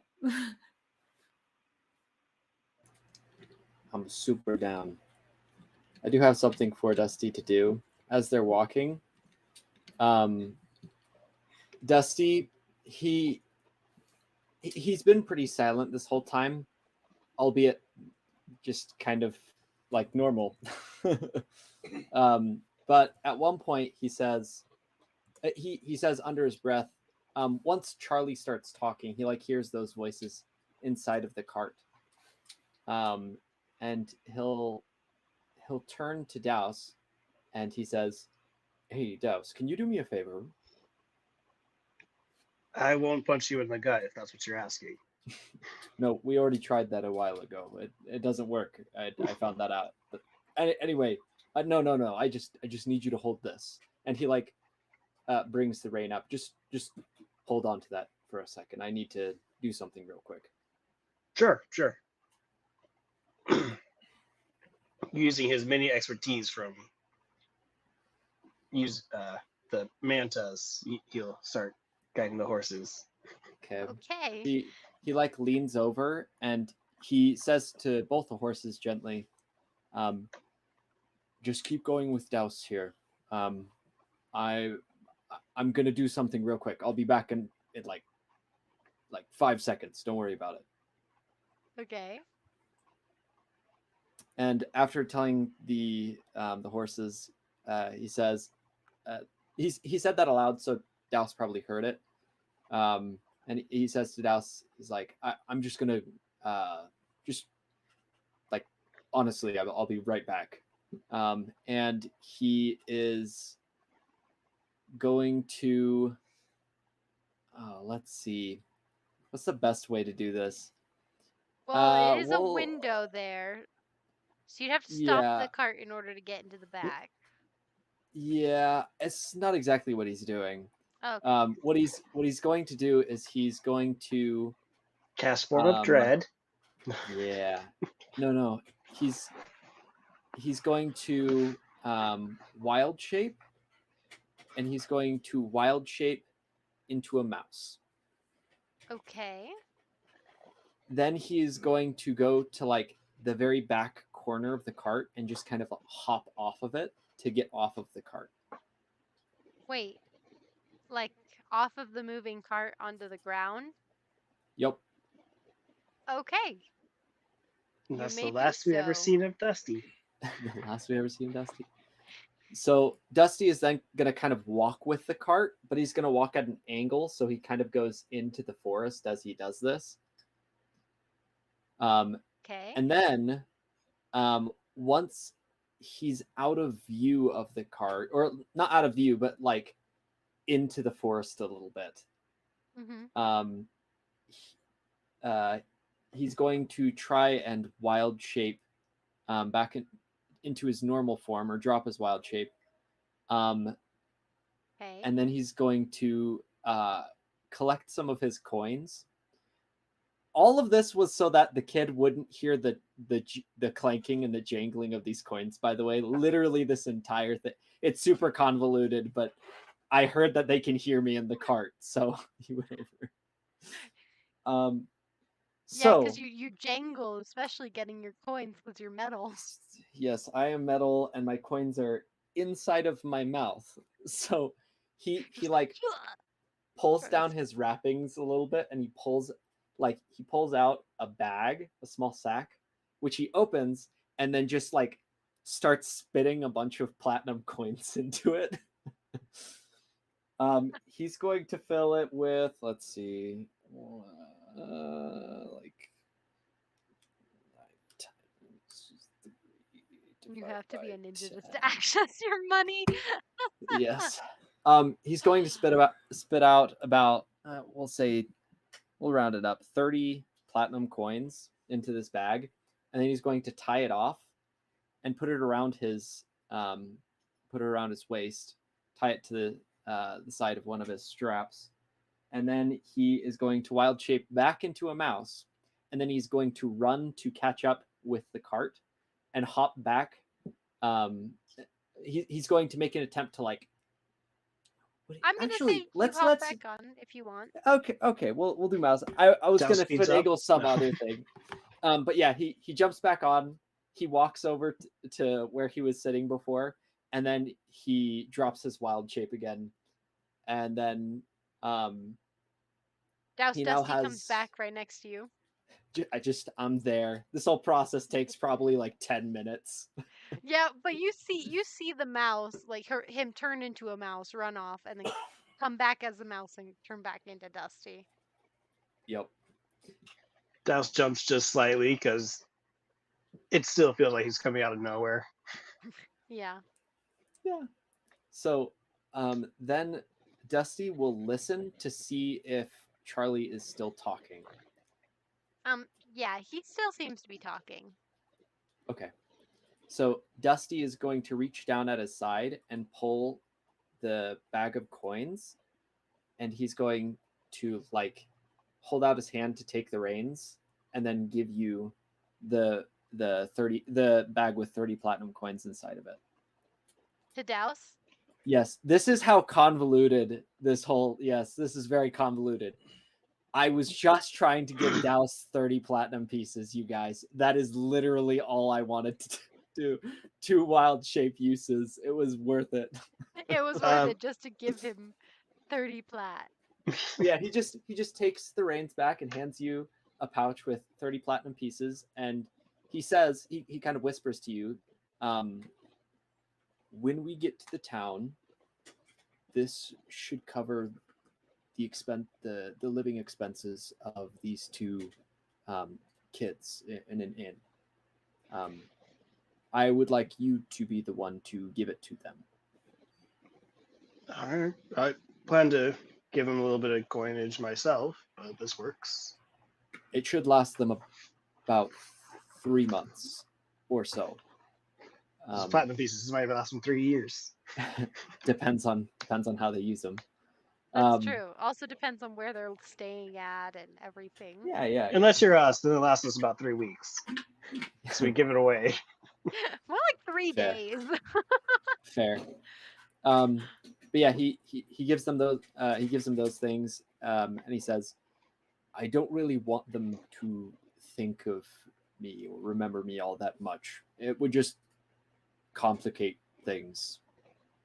I don't need to be popular with this. Oh, that's fine. I don't think there's something to be popular about, anyways. Yeah. Anyways, on we go. And he just kind of keeps leading the horses at this point.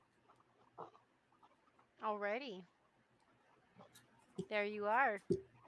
You keep leading the horses and making your way to Basin Wind.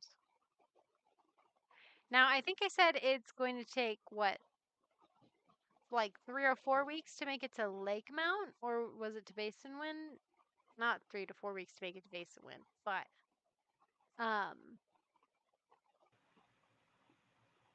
okay. So it does take you it's going to take you at least 4 days to make it to Basin Wind. Over the course of the time of you guys traveling with the two boys, Charlie seems to open up a lot more to you guys, and he seems to act a lot more like a 10-year-old boy, you know, rather than this like tough guy.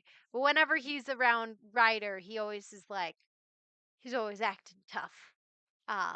Whenever Ryder's up and when they're both up at the same time, and always sticks with Ryder.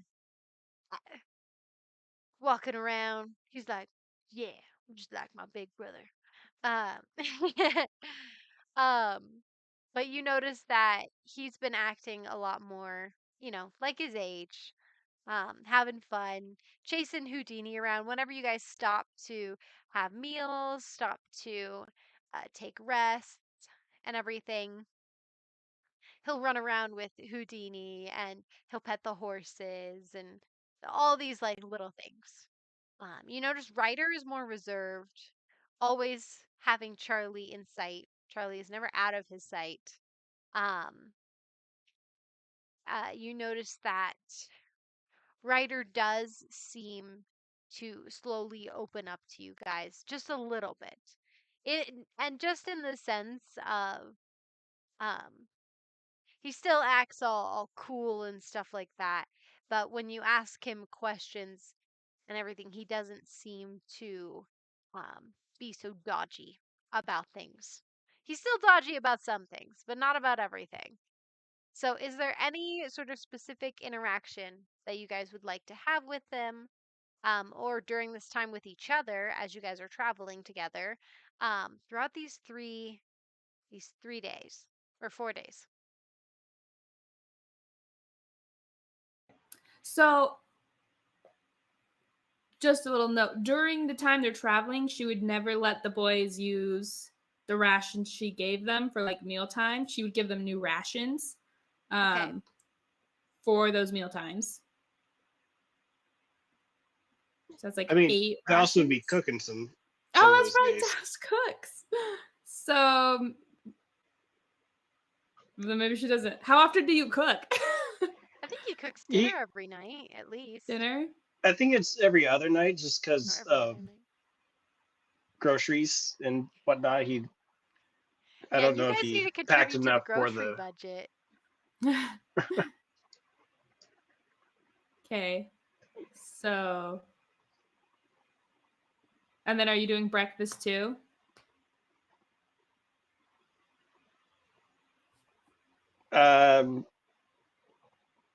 Until he runs out of eggs, which is probably like 2 days. Okay. Yeah. So it'd be about 2, 8 3, of her 4, 5, rations 6. then just to feed the boys, which is Okay. fine. She's got Yeah. rations for days. I think he might have had like a dozen left, and there's about 6 of us, so 2 days. That's 2 eggs each, Yeah. That's pretty good. an egg a day.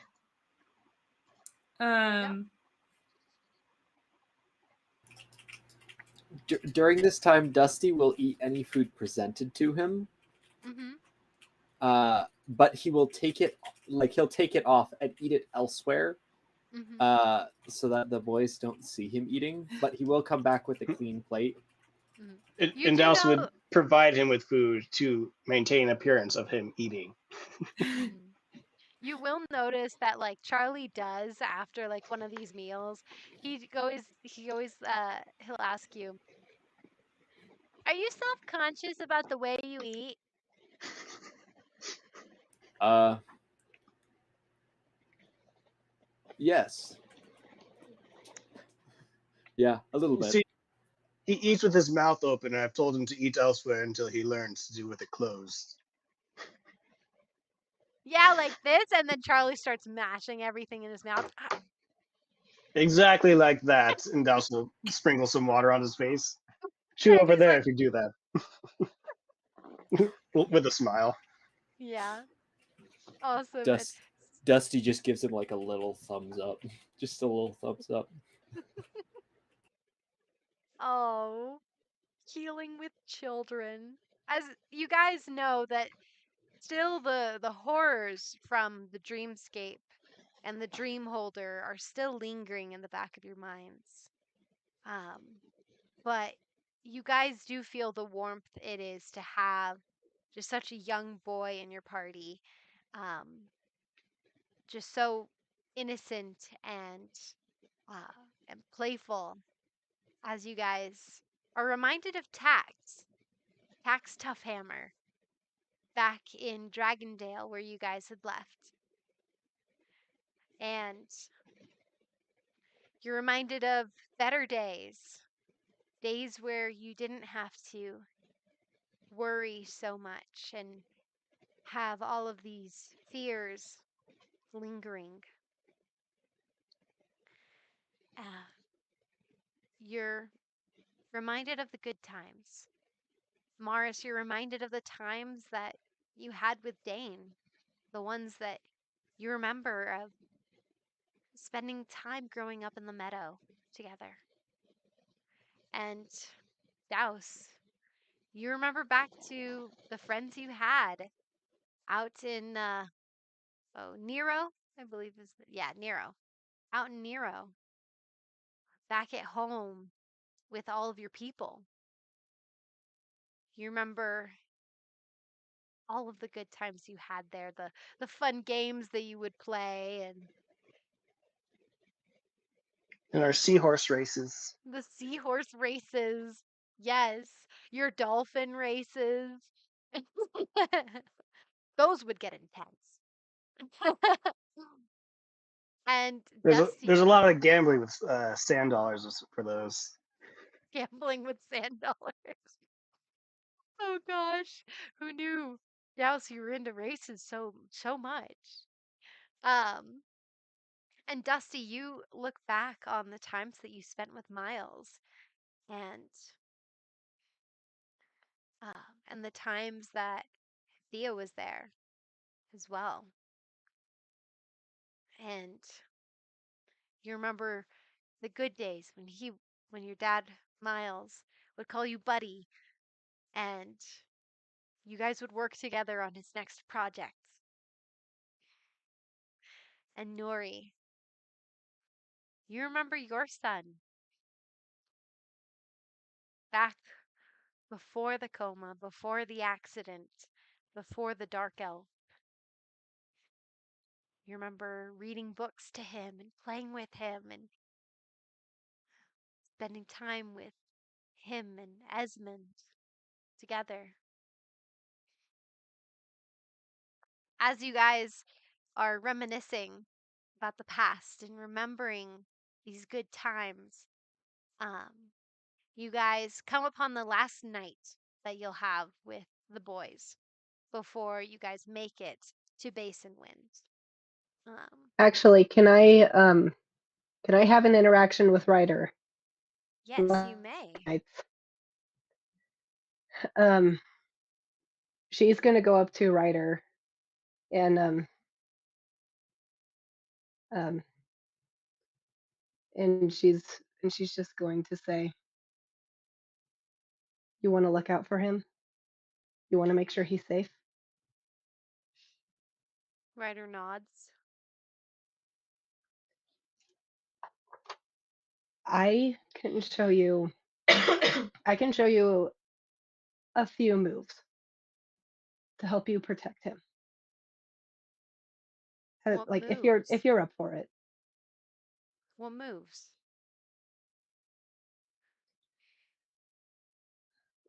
Um, she kind of stops for a bit. I'm kind of in the same situation you guys are. Of course, I've been in it a lot shorter than you guys have, but it's better to protect yourself. So she's going to like um, hand him kind of a thick tree branch, um, like to kind of use as a sword. It's like, so if you're up for it, I can show you some moves to help protect you and your brother. He accepts the tree branch and he's like, well, I'm always up for a challenge, for a fight. It's like, are you sure you can beat me? Very all cocky. Um, Amaris has her own tree branch kind of hidden like behind her skirt, kind of subtly. Like, of course, she's doing this in a way that she's not going to be hurting Ryder in any way.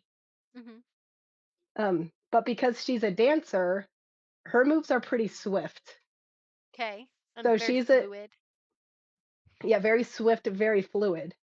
So she's quickly going to like duck down and spin and like with her own leg sweep out his legs from under him and then like point the tree branch at him after she gets back up. Okay, he falls down to the ground and he's like, and he's like, all right, you win. Show me She how to do she that. she laughs a little, of course, and holds out her hand to help him up. This time he does accept it. But after a moment of hesitation, but he does. He does accept it. And so you guys do spar. Um, and you show him a couple moves, train him a little bit more with the sword. And was this before the final night with the boys, or is this on the final night? This is throughout the nights. Okay, all Just right. little sparring sessions, and she would like give him little tips like widen your stance, keep an eye on your opponent, and like points out some little hints of what their next move might be. Yeah, okay. Alrighty.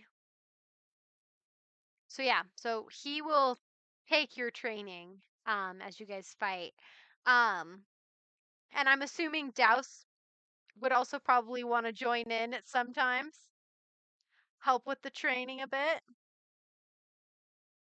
Occasional, you wouldn't be too invested, Okay. but he would be like you'd give him a correction here. They're like, watch your footing. Okay. And And he just accepts it and he listens to all these directions. Um, okay. Anything else before the final night with the boys? Yes, it was very Um, fun to see that Melody Wolf. That was awesome. The I'm excitement. good to do my thing on the final night. Okay. What are you wanting to do? Oh, Sierra? well, Douse can go first if he wants. That's fine. Okay, Can go Douse, what are later. you wanting to do? Uh, this is just him giving the money, but he go up to Ryder. Ryder, Ryder, I've been a little hard on you. That's because you have a lot on your shoulders. I have two things I'd like to say. First, getting out of where you are is going to be difficult, but this should help you, and this should hold off, or not hold off. This should help you make it till when you can be self-sufficient. He'd give him the money. okay. And it's just the 30 platinum in there?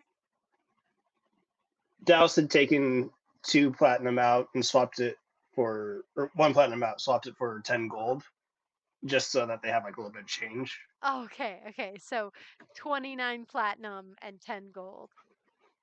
Yes. Okay. And now Alrighty. Douse has 1 platinum. There we go. The and he'd wait for a reply to that one before continuing. Ryder, he actually kind of just like stares at the pouch for a moment, and then looks back up at you and says, and kind of slowly nods as he just goes, Use that to "Okay." help you. You're welcome. Use that to help you find a job that you can come back to your brother safely. And keep him safe, of course. The Thank second you. thing, you He mentioned accepts the pouch. when we met, you mentioned that you had a deal with the Ravagers. Is it going to be a problem, the fact that you did not follow through with this deal? Shouldn't be. All right. If it is, then we'll make it out, like we always have. Get to a different place. All right. Don't hesitate to ask for help if you need it. It's better to survive than to look cool. And that's kind of the extent of what he'd have to say. He kind of laughs, just like scoffs just a little bit at that, but more like lightheartedly. And he's like, "Yeah. Can I ask you a question?" And I'll do my best to answer. Well, why are you guys helping us so much?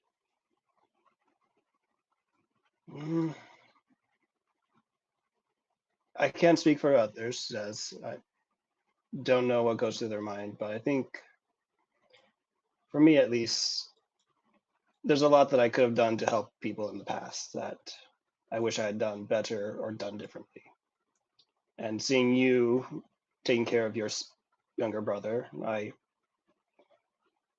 want to help and help you avoid those mistakes. Well, I appreciate it.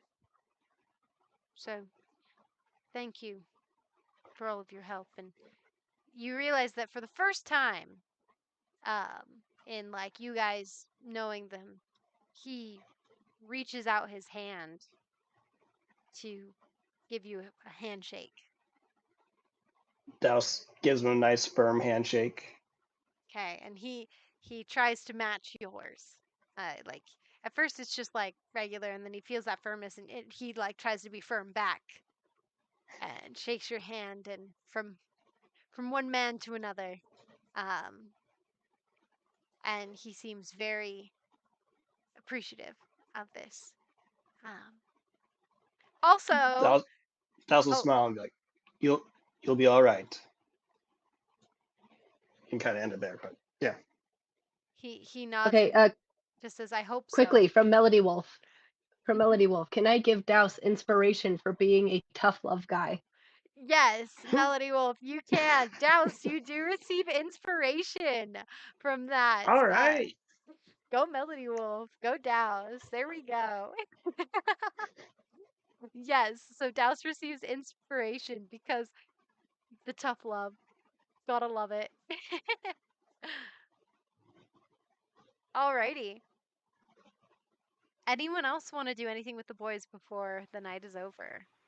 Yes. So, just a little notes. For the nights they've been together, Nuri, one, always sets an alarm every night, and two, she learned a new spell, Tiny Hut, and so she would have been setting up Tiny Hut because it protects them from everything outside. Okay, And it's good. like nice and warm and all that stuff. So she would have been setting up Tiny Hut. And when they have been like stopping in the evening, like before bedtime while Douse was cooking, she would have been like playing tag and stuff like that with Charlie, and just like doing lots of those little games. And on the last night specifically, and also like when the stars came out, when they're like in the tiny hut because they can still see out, she might have been like telling Charlie about the different constellations and stories behind them and different things. He would be avidly listening. So Yeah.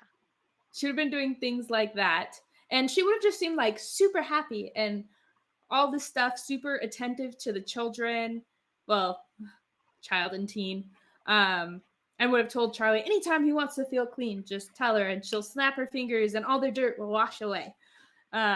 He takes you up on that every morning and every night. And so, like, she's constantly casting prestidigitation for him and stuff like that. And if Ryder wanted it too, she'd be like, instantly clean, hey. You might have to force it on Ryder. He doesn't ask.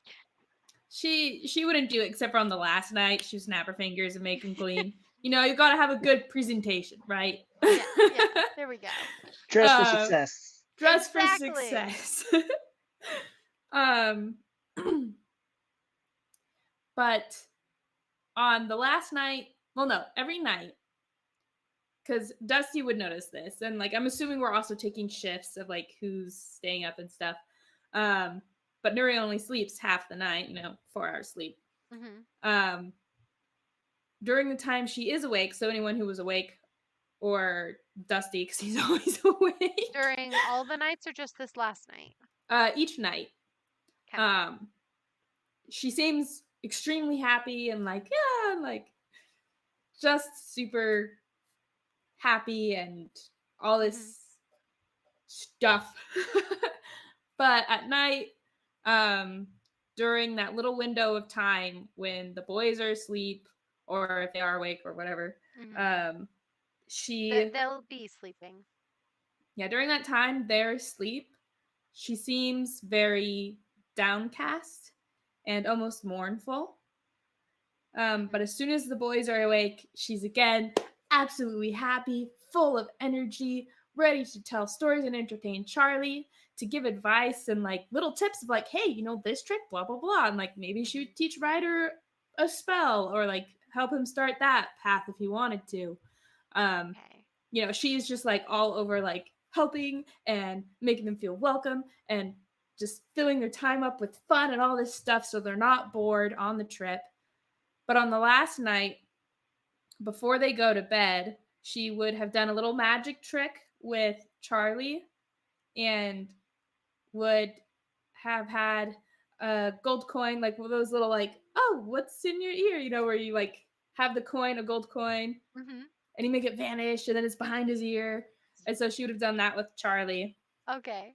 And then would have approached Amaris after that. Before she started her sparring, Douse is talking to Ryder. Go to Amaris and Amaris, I had a fabulous idea. I wanted to clear it through you first. I was thinking we could give them a note of recommendation for the lead on shipping company, and like he could get a job. Ryder could. What do you think?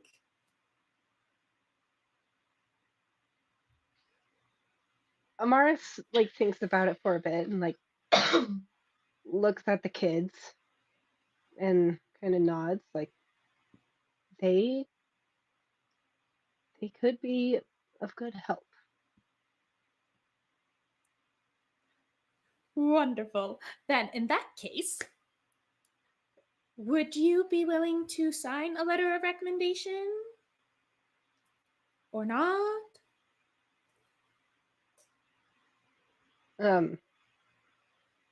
She kind of gives Nuri this look saying, currently not in contact with my parents about this. But she will sign the letter of recommendation.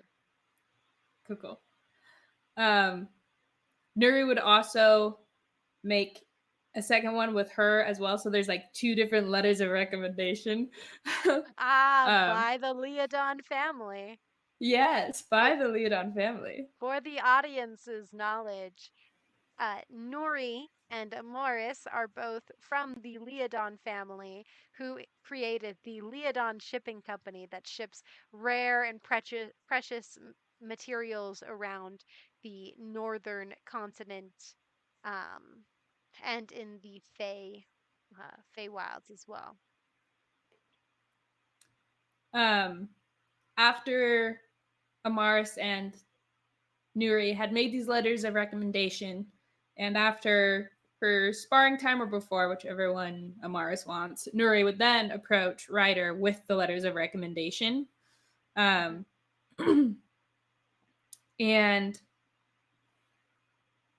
go up to Ryder and, so Ryder, I have some letters for you.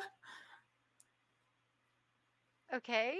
Yeah. Okay. So, cool thing is, my dad and my cousin's so my uncle and her dad, they own the Leodon Shipping Company. You may have heard of them, you may have not, but I think you'd be very good at it. And it's a good steady job option.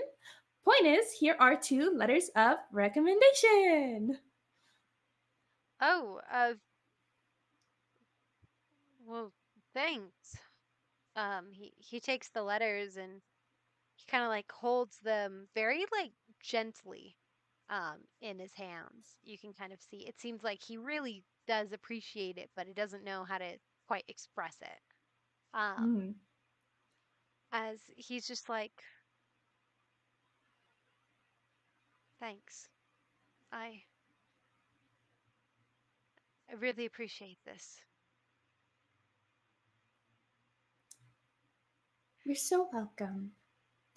Oh, and before I forget, she pulls out another like page, and like unfolds it and straightens it out and shows it to him. And these are locations where you can find the Leodon Shipping Company.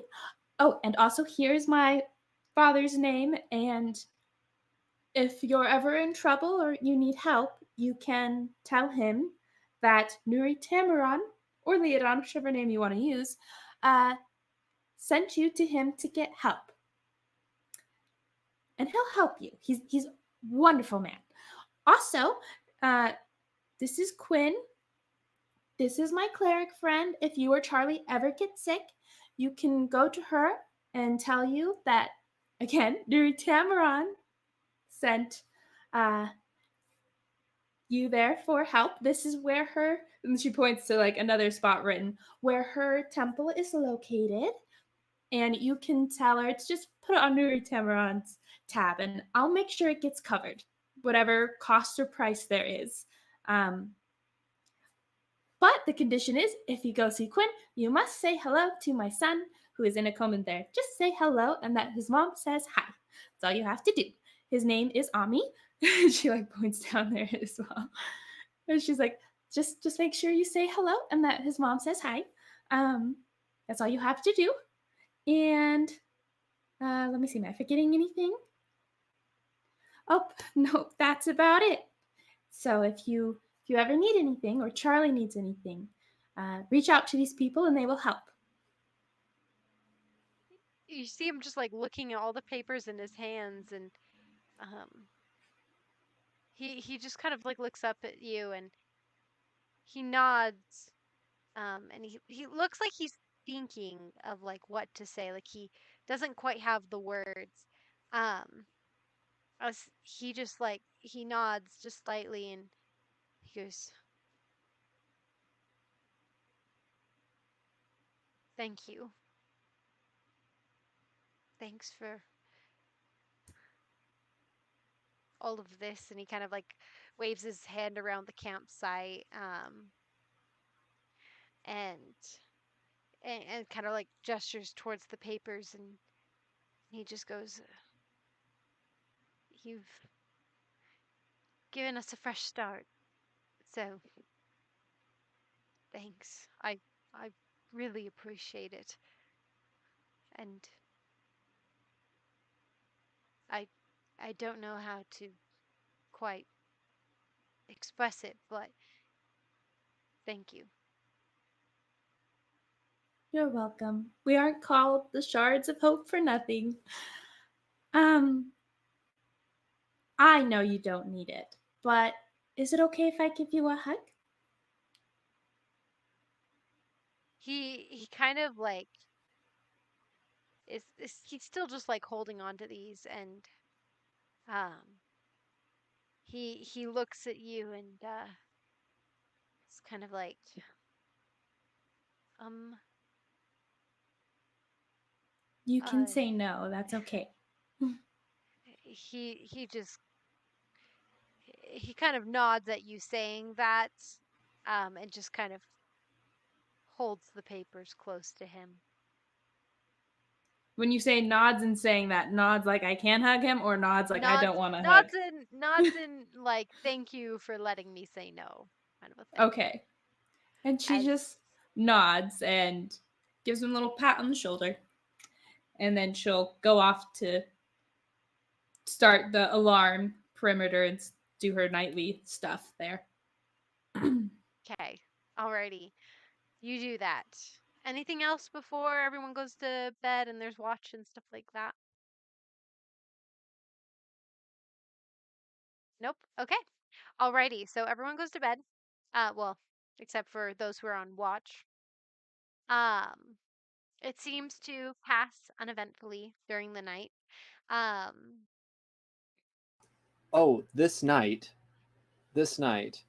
um, high or low Sierra. Low, let's help balance that chart out. Right. Sounds like a plan. Allow me to draw this just to build suspense. I could tell you what the result is before, but I think it's better if I just don't. Instead, just draw this in. Okay. So, you you pointed out that Amaris has been kind of like Nuri? downtrodden. Yes, Nuri, not Amaris. Amaris is always downtrodden. No, I'm kidding. She's always that way.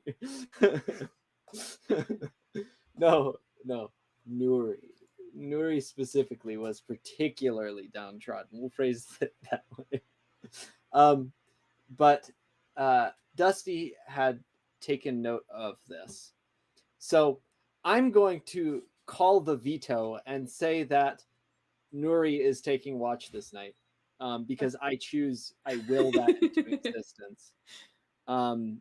And Dusty, like, as the night stretches forward, Dusty will like get up from where he was, wherever he's sleeping, and he will go and uh, uh, go to Nuri in the middle of the night as she's taking watch, and he'll just kind of approach quietly at first.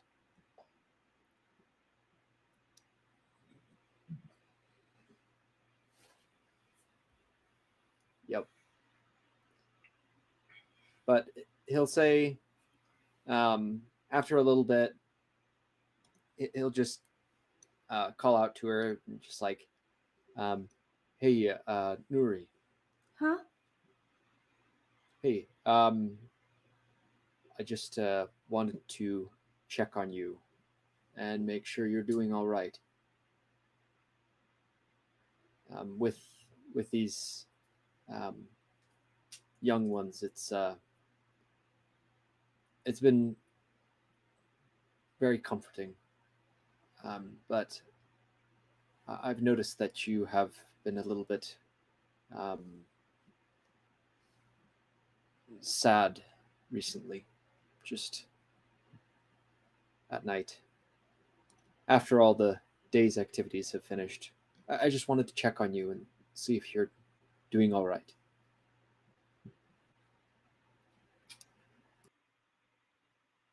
Oh. Nuri's going to kind of just like pull her knees into her chest. And she lets out like a heavy sigh.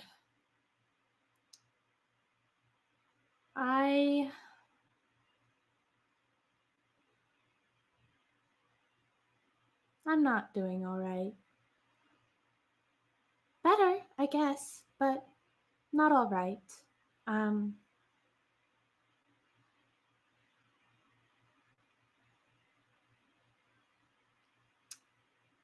I saw Ami walking and talking in the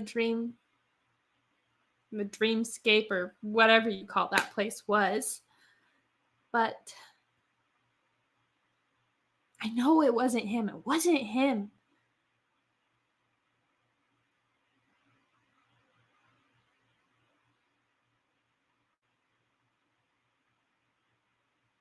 But it was. You know? It was him.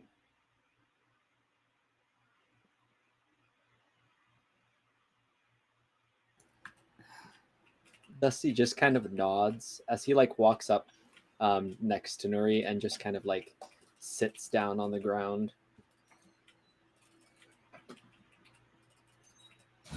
He just kind of nods and he says, "Yeah, I had something similar. I saw people I cared about.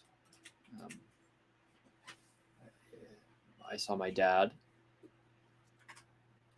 That was weird. I haven't seen him in years. But again, like you said, it wasn't real. But he said some very hurtful things. I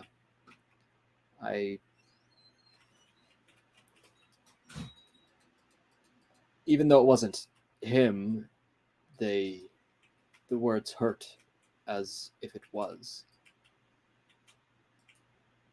But my father's not like that. He just kind of like shakes his head to himself and he says,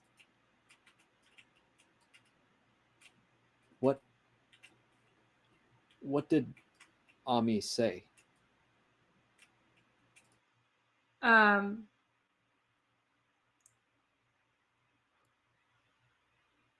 So she's just been kind of like nodding and like listening. When you ask what Ami said, oh boy. She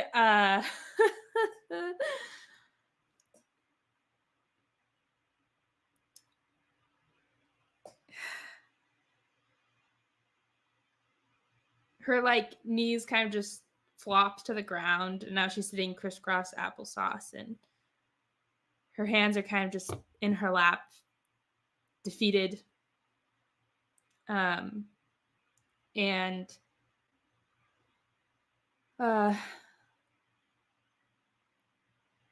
hurtful things. Yeah, very hurtful things. He said I couldn't save him.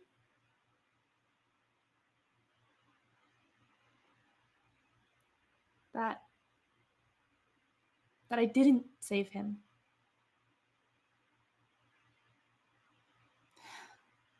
For 2 years, I've been doing everything I can to save him, and to just hear him say that I didn't, that I failed him, was soul crushing. I fear that more than anything, Dusty. That I won't save him. That he'll die. I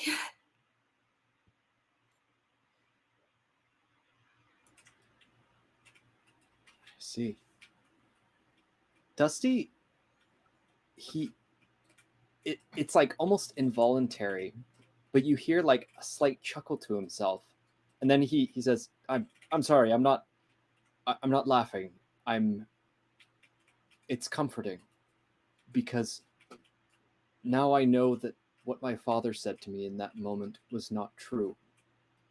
And he just kind of like turns towards Nuri, and he says, because that is the biggest lie I think I have ever heard. And the fact that Ami lied to you in that moment meant that my father lied to me in that moment. I you are going to do this. It's going to be you. And he like gestures like very firmly. He says, no one's gotten this far. It's you. You are Ami's hope. You are the world's hope. What you've come to understand, this spell you've created, the understanding you've gathered, this is important. And you've done it. It's not perfect, we're not there yet, but we are 100 times closer than I ever thought was possible. And he just kind of like turns away from Nuri, like knocks his head back a little bit. He like stretches out his his legs, sprawls across the ground a little bit. And he says, My father didn't recognize me. Or perhaps he did, but he didn't understand what I was, or who I am.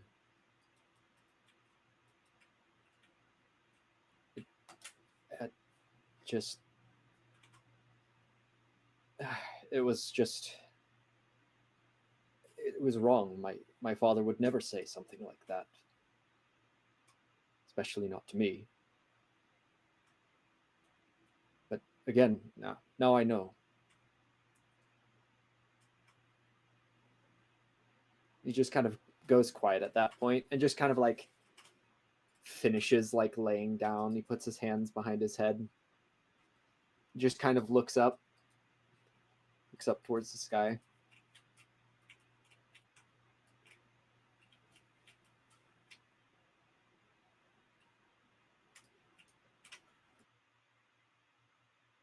Nuri's kind of just silent for a moment. And then she'll lay back down on the grass next to you, just on the ground.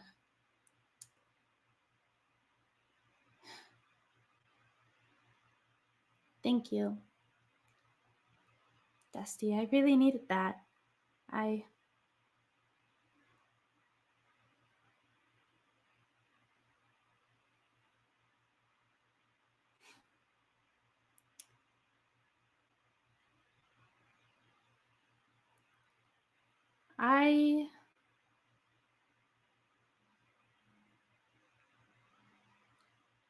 heard a lot of things in that dream from Ami, and Ami saying that he also didn't recognize me, but not necessarily. I don't know what your dad said specifically, but Ami said that I couldn't be his mom because of things I've done. And then Edmund appeared, and he said similar things, and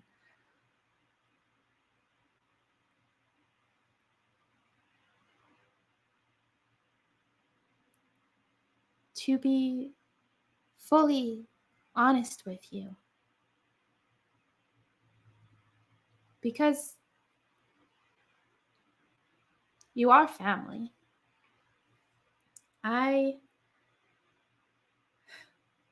When we woke up, I decided that as soon as I had found the answers, I would leave.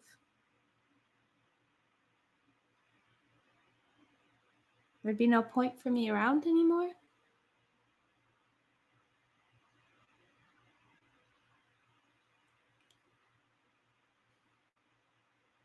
That Ami and Esmond would be better off without me. I've fallen too far.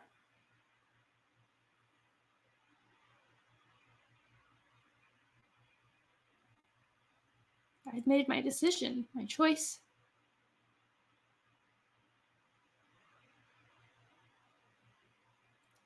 And just seeing the boys run around as Ami should be just push that in a little further, you know?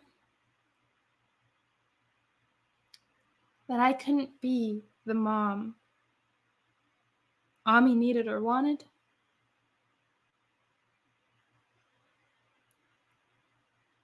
Thank you for what you said.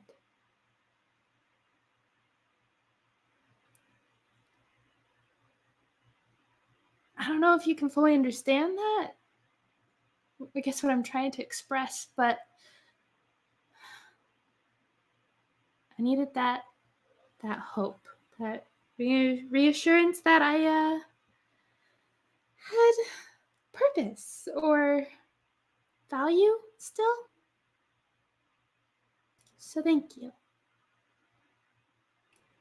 Of course. Of course. And honestly, you seem like you would make a great mother. That both of these kids love you to bits.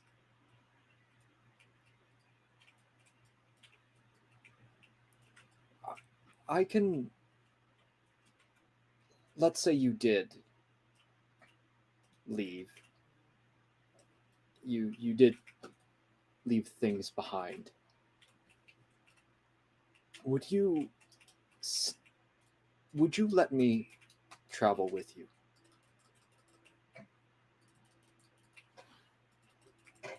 Just hypothetically, and he like shrugs a little bit on the ground.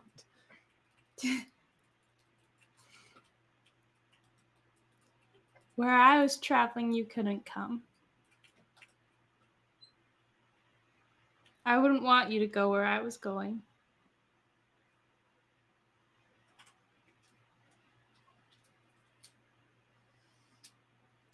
Dusty just kind of nods. He just kind of like folds up his arms as he's laying there. He says,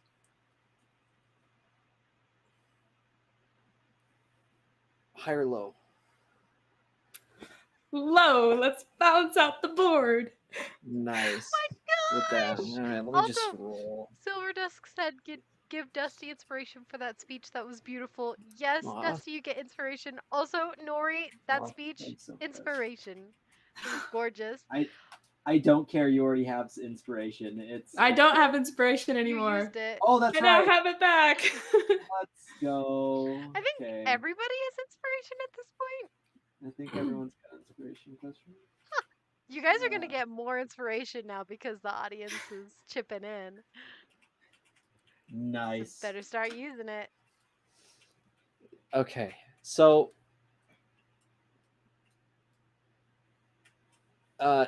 Dusty says,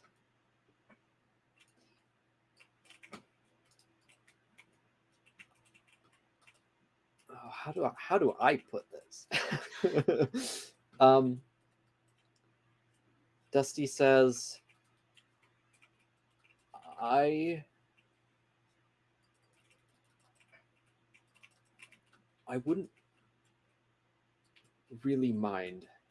I mean, the whole being in danger thing.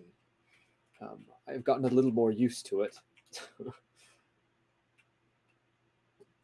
But I've realized something as I've been traveling. As we left the desert and even our travels inside, I spent 2 years in that desert, and it taught me a lot. I learned so much about the world around me and the animal life. And I met the Toughhammers. I was close friends with them. And then, due to circumstance, we all got together you, Amaris, Marilla, and Douse. And I realized that I don't want to be alone again. I can speak with animals, I can make close friends with them, but they're not people. There's something different about the connections I've made with our group and with the Tough Hammers that I have with my father and my mother. I don't know if I could do that again. At the very least, I don't want to.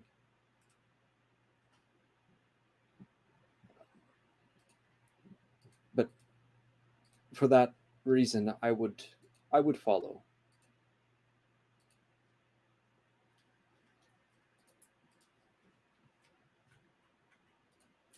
Can't be too much different from what we're doing now.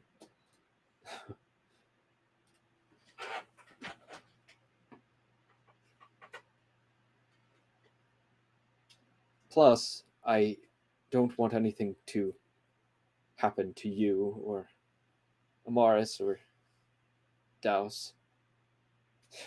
Heck, Marilla being gone stresses me out to no end. I hope she's all right. She is a powerful sorceress, after all. But I watched you and Amaris. You died in the desert. It wasn't for long, but it was like I've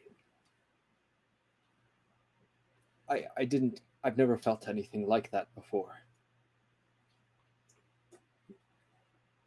I attribute that to the thought that I would not be able to see you again, to be able to talk to you again. And he just kind of like shakes his head a little bit and he says, I guess what I'm trying to say is that I've found something more scary than rabbits, which is a little bit strange. I didn't think that was possible, but I suppose it is.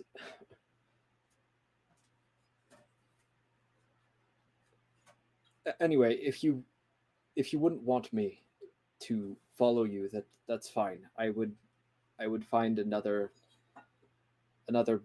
way, another thing to do, but I would miss you.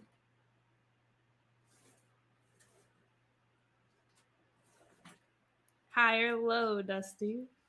It's so precious. Let's do low. We'll do low.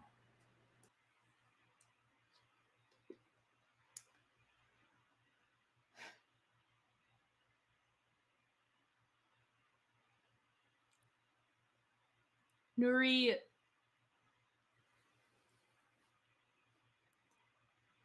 has a small smile on her face.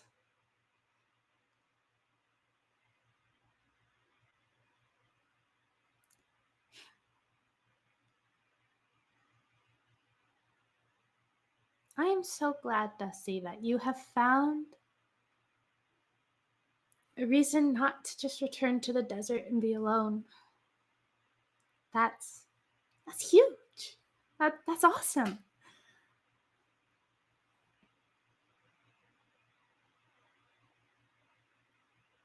You've convinced me.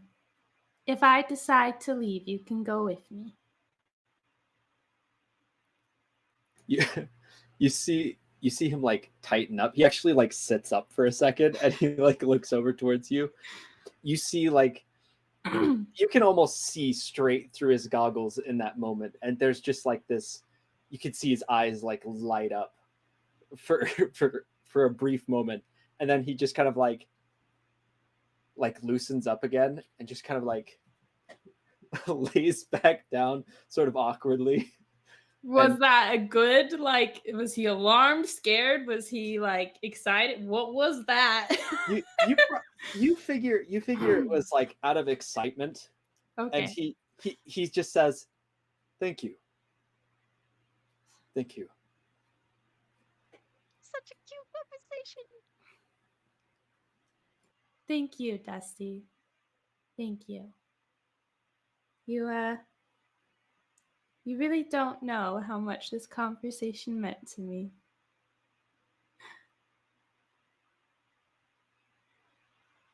If you ever need to talk more about what you heard in the dreamscape, you can talk to me about it. Or anything else. Finding a new fear bigger than rabbits is kind of a big deal.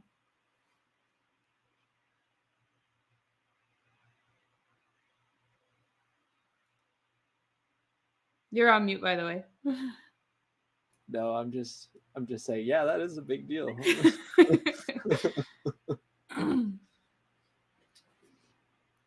um, if the she wouldn't say anything else, so if Dusty doesn't say anything else, they just kind of sit there in silence for a while. Yep. Okay. Um, So as the night wears on, nah, we repress our feelings here, Scarlety. That's nice. Only in game. You're only Uh, allowed to repress your feelings in game. I see, I see. Oh my gosh. On that beautiful note, um, the night wears on, and high or low, Sierra.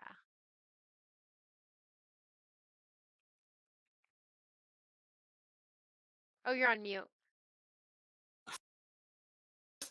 Hi, keep the board balanced. Let's do it. Alrighty. Okay. So it is nearing the end of your watch. Okay. And you guys are all in the tiny hut. Brothers are sleeping by like together.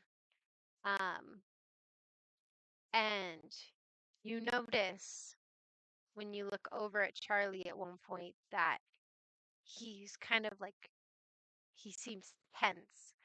And he seems to almost be like whimpering a little bit. And then you hear him kind of like wake up, and he's kind of rolled a little bit away from his brother at this point. Um Seems like he had a nightmare.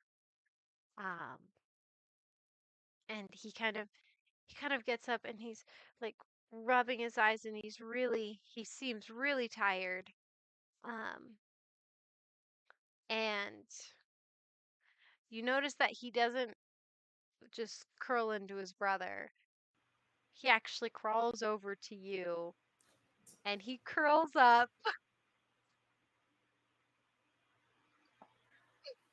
Okay, keep going. He curls up right next to you, and he kind of like groggily looks up at you as like asking if it's okay. She'll just envelop him in a hug, pull him close. Okay. You hold him close, and he falls asleep in your arms. As he's drifting asleep, she would just be silently humming a little lullaby she used to sing to Ami when he had nightmares. Oh. All right, and you do so. And as the night finishes up, morning dawns, and eventually, sadly, Charlie wakes up again. And he seemed to have just snuggled into you the rest of the evening. And Ryder wakes up. He wakes up with like dawning of the dawning of the day. So so Ryder does wake up pretty early, but he seems to just when he sees Charlie there, he he seems to look very like sad, but not in a way that you can understand. Um and he just It's not sits there. jealousy. I'm just kidding. It's not jealousy, don't worry. Keep going. It's not jealousy. He seems to be very like mournful in a way. Um, as he just sits there waiting for everyone to basically get up and the day to start. Um, and I guess Dusty, you also see all of this because you're awake all night basically, so you don't need to sleep. So morning dawns and Charlie wakes up. Uh, he kind of gets up, crawls out, um, starts to tidy himself. The boys start going and collecting their meager things that they've been holding into the bag that the older one is carrying, that Ryder's carrying. Um, and you guys pack up camp and set on your way to Basin Wind. And as you guys finally arrive at Basin Wind that day, it's about mid-morning, so you still have a good chunk of the day to do things. But this is where you guys say goodbye to the boys as you've been traveling with them for this time. As they say goodbye, Charlie gives every single one of you guys a hug. But Oh, Nuri's like, good. I want the child. He goes around and hugs everyone. And then kind of comes back over to Ryder. And they kind of wave goodbye. And as they turn around to start walking down towards the city, Ryder stops in his tracks. And you see him kind of just not moving for a moment. And he turns back around and he marches over. And Nuri, you get a quick hug from him as he comes over and he hugs you. And then he lets go and he gives a handshake to every other person. And you notice that it is very firm. It's a firm handshake, one that he learned from Douse. And he just says, "Thank you. Thanks for watching over Charlie and I. We won't forget you." And he starts to kind of walk backwards a little bit and kind of gives the little two-fingered salute and then turns around and grabs Charlie by the shoulder, kind of shakes him a little bit, and Charlie just has this big grinning smile up at his brother, and he smiles back at all of you guys and waves as they walk down the hill towards Basin Wind. And with that, we will end tonight's session as the boys leave the party. Wow. How's everyone doing? How's everyone I'm in the doing audience doing? Doing That was a deep session, guys. That's fine. Yeah, seriously, if Amaris had heard what Nuri had said about leaving and maybe Ami doesn't need her anymore, like seriously, Amaris probably would have gone up and slapped her and just be like, for a scribe, that was probably the stupidest thing you could have said. Yeah. Maybe it's a good thing Dusty heard it. I don't know. No, I'm kidding. I'm kidding. There was so much emotional like opening and the emotional damage, but I the agree, start of Lady healing, Noir. guys. I don't think I was prepared for that either. That was just To be that was fair, Yeah, though, it's one of those like those issues probably need to be addressed. they Otherwise, do. it's going to be unhealthy for each of our characters with all the trauma they've been through. yeah. And what Yeah. better way than to have a kid, two kids around? Okay, Oh, I'm glad. Not derailed Jay. There we go. yeah. I'm glad that you guys are doing okay. Yeah. Also, Melody Appreciate Wolf, that. too bad Nuri is super married. She Yeah, is super married. And listen, if you're super married, you can get those hats too on our or on if our you're not, website. if you're not super married, but you're like Yeah. you just like Nuri, like go for it. Yes. Honestly, thank you guys so much for joining us tonight. We would not be having this stream if it weren't for you guys, our wonderful, amazing audience. Thank you guys so much for your participation. And again, well, all of our players right now do have inspiration, but they're going to plan on using it soon. So if you guys do want to give them Oh yeah. inspiration, please write it down in the chat. Write down all of your thoughts, anything that you guys want to see in the future. You can comment on our videos as well after the live stream is ended. Um, and honestly, thank you guys so much for coming. Please check out our website. If you want to get Harbingers merch, if you like the campaign, you can go to our shop. Also, if you love the story, keep watching. We are on every Friday night from 6:30 p.m. Mountain Standard Time to 10 p.m. Mountain Standard Time. So, Also, yeah, Megan, say your little thing. Megan. You're on mute, Megan. Hmm. I am so sorry. But if you have taken a look at the merch page and you really like the design for, say, the mouse pad, or maybe even the designs used in the stickers for Amaris and Douse, you can now check me out on Fiverr to commission some artwork from me. You can find me under the name Silver Dusk on Fiverr. Prices vary depending on the kind of drawings that you do. I do basic sketches. I do kind of like the cartoony style, like what you see for Amaris and Douse in these tokens and on those stickers. And I also even have more full-fledged artwork as well. So if you would like to commission some art, go check me out. Also, you'll have to check out in our D&D Fun Videos playlist. Megan created the animatic in there of Amaris's monologue from one of our earlier episodes, and it is so good. Go watch it, Just fire. please. It's so good. It's literally like what, max 2 minutes? I think it's like a minute and 16 seconds or something. I think even a minute. Yeah, I think Yeah. it's It's like so good really though. short. Go watch it. It's really good. So, again, we love you guys so much, and we really hope to see you guys next week. So, have a wonderful, happy Valentine's Day, because I realize that it's literally 2 days after Valentine's Day. So, happy Valentine's Day.